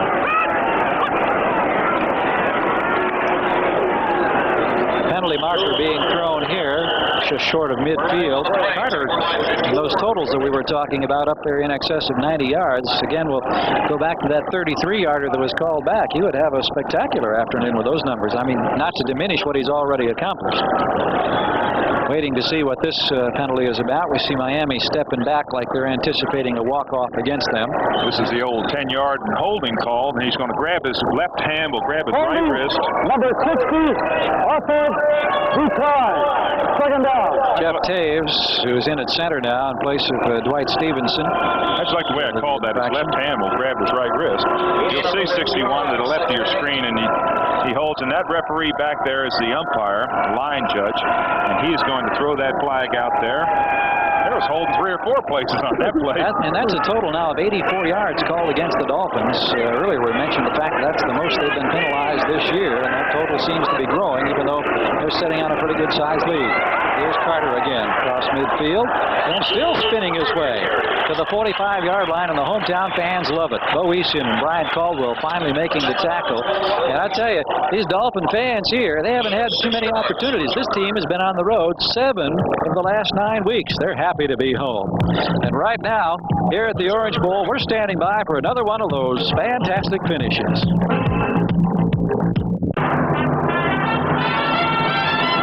Alcoa presents Fantastic Finishes. 1975, Bum Phillips versus Don Shula. Needing more than a field goal, Dan Pastorini hands off to Ronnie Coleman. He cuts back inside one tackler, breaks outside, then rumbles over a second tackler, sidesteps a third, breaks the grip of a fourth, powers his way through tacklers 5, 6, and 7. Houston wins 20-19. Jeffrey, helping Mother today was a good idea. I certainly agree. Please put these used cans in the big barrel. The big barrel, Jeffrey, the one for recycling. Why? Because aluminum cans are valuable. They can be recycled and made into brand new cans. Why? Because we've got to learn to use good things more than once. I certainly agree. Recycle. Buy beverages in aluminum cans and recycle. Counting down here at the Orange Bowl, I'm Gary Gerald along with Dave Rowe, 28-10. Our score is Miami well on the way to a 7th consecutive victory. Joe Carter now, updated stats, 105 yards. The second Dolphin this year to have a 100-yard rushing game. Our thanks to our statistician Bobby Harris, to our spotters Bo McComas, who's been spotting the Dolphins, Harry Von Susko, who's been spotting the Oilers for us. We appreciate your help, gentlemen. And of course, all the ladies and gentlemen in our great support crew here at the Orange Bowl as we watch Pete Johnson still on his feet. Look at the big guy go to work inside the 40, and he shows you some determination. Pete Johnson, all 260-plus pounds, and we'll take a look again at the sideline level. Or they may call him a refrigerator, but in this case, it's the GE stood for generating electric. Look at this run. 3 or 4 guys, nobody can get their arms around him. That's why you can't tackle him. That is amazing when you see him work up ahead of steam. Getting acclimated to Don Shula's system after coming over from the Chargers, puts the ball at the 36-yard line.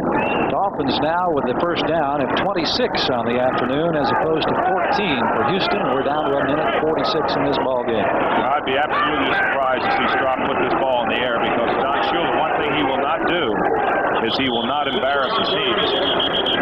Brian Sosha making the stop that time. And once again, it was Johnson carrying the football. Well, we mentioned the fact that Houston has to look forward to San Francisco next weekend. The Miami Dolphins will be traveling up to New England. Then they come home for a game, and then they have the New York Jets. And I think about it at that point of the season. If they're unbeaten for 10 games, then the people down here are really going to be thinking in terms of, can this ball club duplicate what that 72 team did when they had the perfect 17-0 record? You have to be awfully lucky to win that many games. When I was with Oakland, of course, we went 16-1, but we were awfully lucky to win 3 or 4 games. We just kind of found ways to win. Strock handing off to Johnson, and the big guy just powering straight ahead. He is like the Sherman tank coming straight at you inside the 30. Johnny Meads finally wrapping him up. Also in there you saw the 31, Jeff Donaldson. Donaldson, a rookie out of Colorado, 9th round draft choice. Got a feel for Hugh Campbell across the way. It's been an impressive effort on the part of the Houston Oilers, even though that scoreboard may not fully reflect it, 28-10. Well, I don't think the fans in Houston have a lot to be, upset about today. Their Oilers came out, and they are a very young team. They've got several young players in their offensive line. They've got a new quarterback, and they've got a chance in the future to win. Johnson again, the ball carrier, inside the 25, possibly to the 24, and that may be the one that will do it here. Looks like we're just going to let things run on down. You watch the counts, and the fans here in the Orange Bowl begin to chant along as we hear the final gun, and it's over in Miami. Don Shula, who has his 220th regular season victory. 7-0 season, coming over to have a couple of words with Hugh Campbell across the way, and the man who is the third winningest coach among the great names that have coached in the NFL through all of the years, with some words of consolation for this man who still seeks his first victory in the National Football League. And you know what's coming. You know that they're going to get there. Dan Marino had that fantastic afternoon, 25 of 32, 321 yards, 3 touchdowns. Warren Moon tried to rally his ball club. They were able to march impressively a couple of times, but nonetheless, you saw the graphic. 22 consecutive games away from the Astrodome. This team has come up short. Well, they need 3 or 4 really top quality players in really key positions, and they'll be a real contender. They have got all the essentials of being a good football team. They have just got to put it all together. They've got to mature their offensive line. Their defense has got to continue to play solid, and Warren Moon has got to become much more competent with the offense, and he's got to become much more competent with Hugh Campbell's system. A team in transition, clearly. There are a lot of bright spots along the way, but that's not much consolation when you look at the scoreboard and you see that you came up 18 short. 28-10, our final score here in the Orange Bowl today. Dave Rowe, always a pleasure to sit alongside you in the broadcast booth. And we mentioned at the top of the show, I think in NFL 84, you were very emphatic in saying that this is a Houston team that was capable of the big surprise. And we saw a very surprising first half. Only a 7-0 ball game at halftime. And then Miami with that great arsenal that Marino has to work with, kind of breaking things open here in the second half. Well, Miami is a time bomb waiting to go off, and they waited until the second half to obviously go off. But the thing that was so interesting is that Houston played such a great first half. That coupled with the fact that Miami didn't play well, but Houston was in it all the way until the third quarter. And you made mention of that one play. That one play was a really important play because they had to give the ball up, and Miami goes down and scores and comes right back and scores again, puts the game completely out of focus. But I just have never seen a play like that, I'll be honest with you. On the Miami side today, you saw touchdown passes caught by Clayton, by Duper, by Nat Moore. Nat, of course, with a historic one for him. That's his 57th, which puts him up there with Zonka as the all-time touchdown leader for the Miami Dolphins, and that's pretty heavy company when you're alongside of him. We saw the emergence of Joe Carter, the rookie running back today. We saw plenty of playing time for Big Pete Johnson. He was really doing the job here at the end, and a lot of bright spots on both sides of the field today.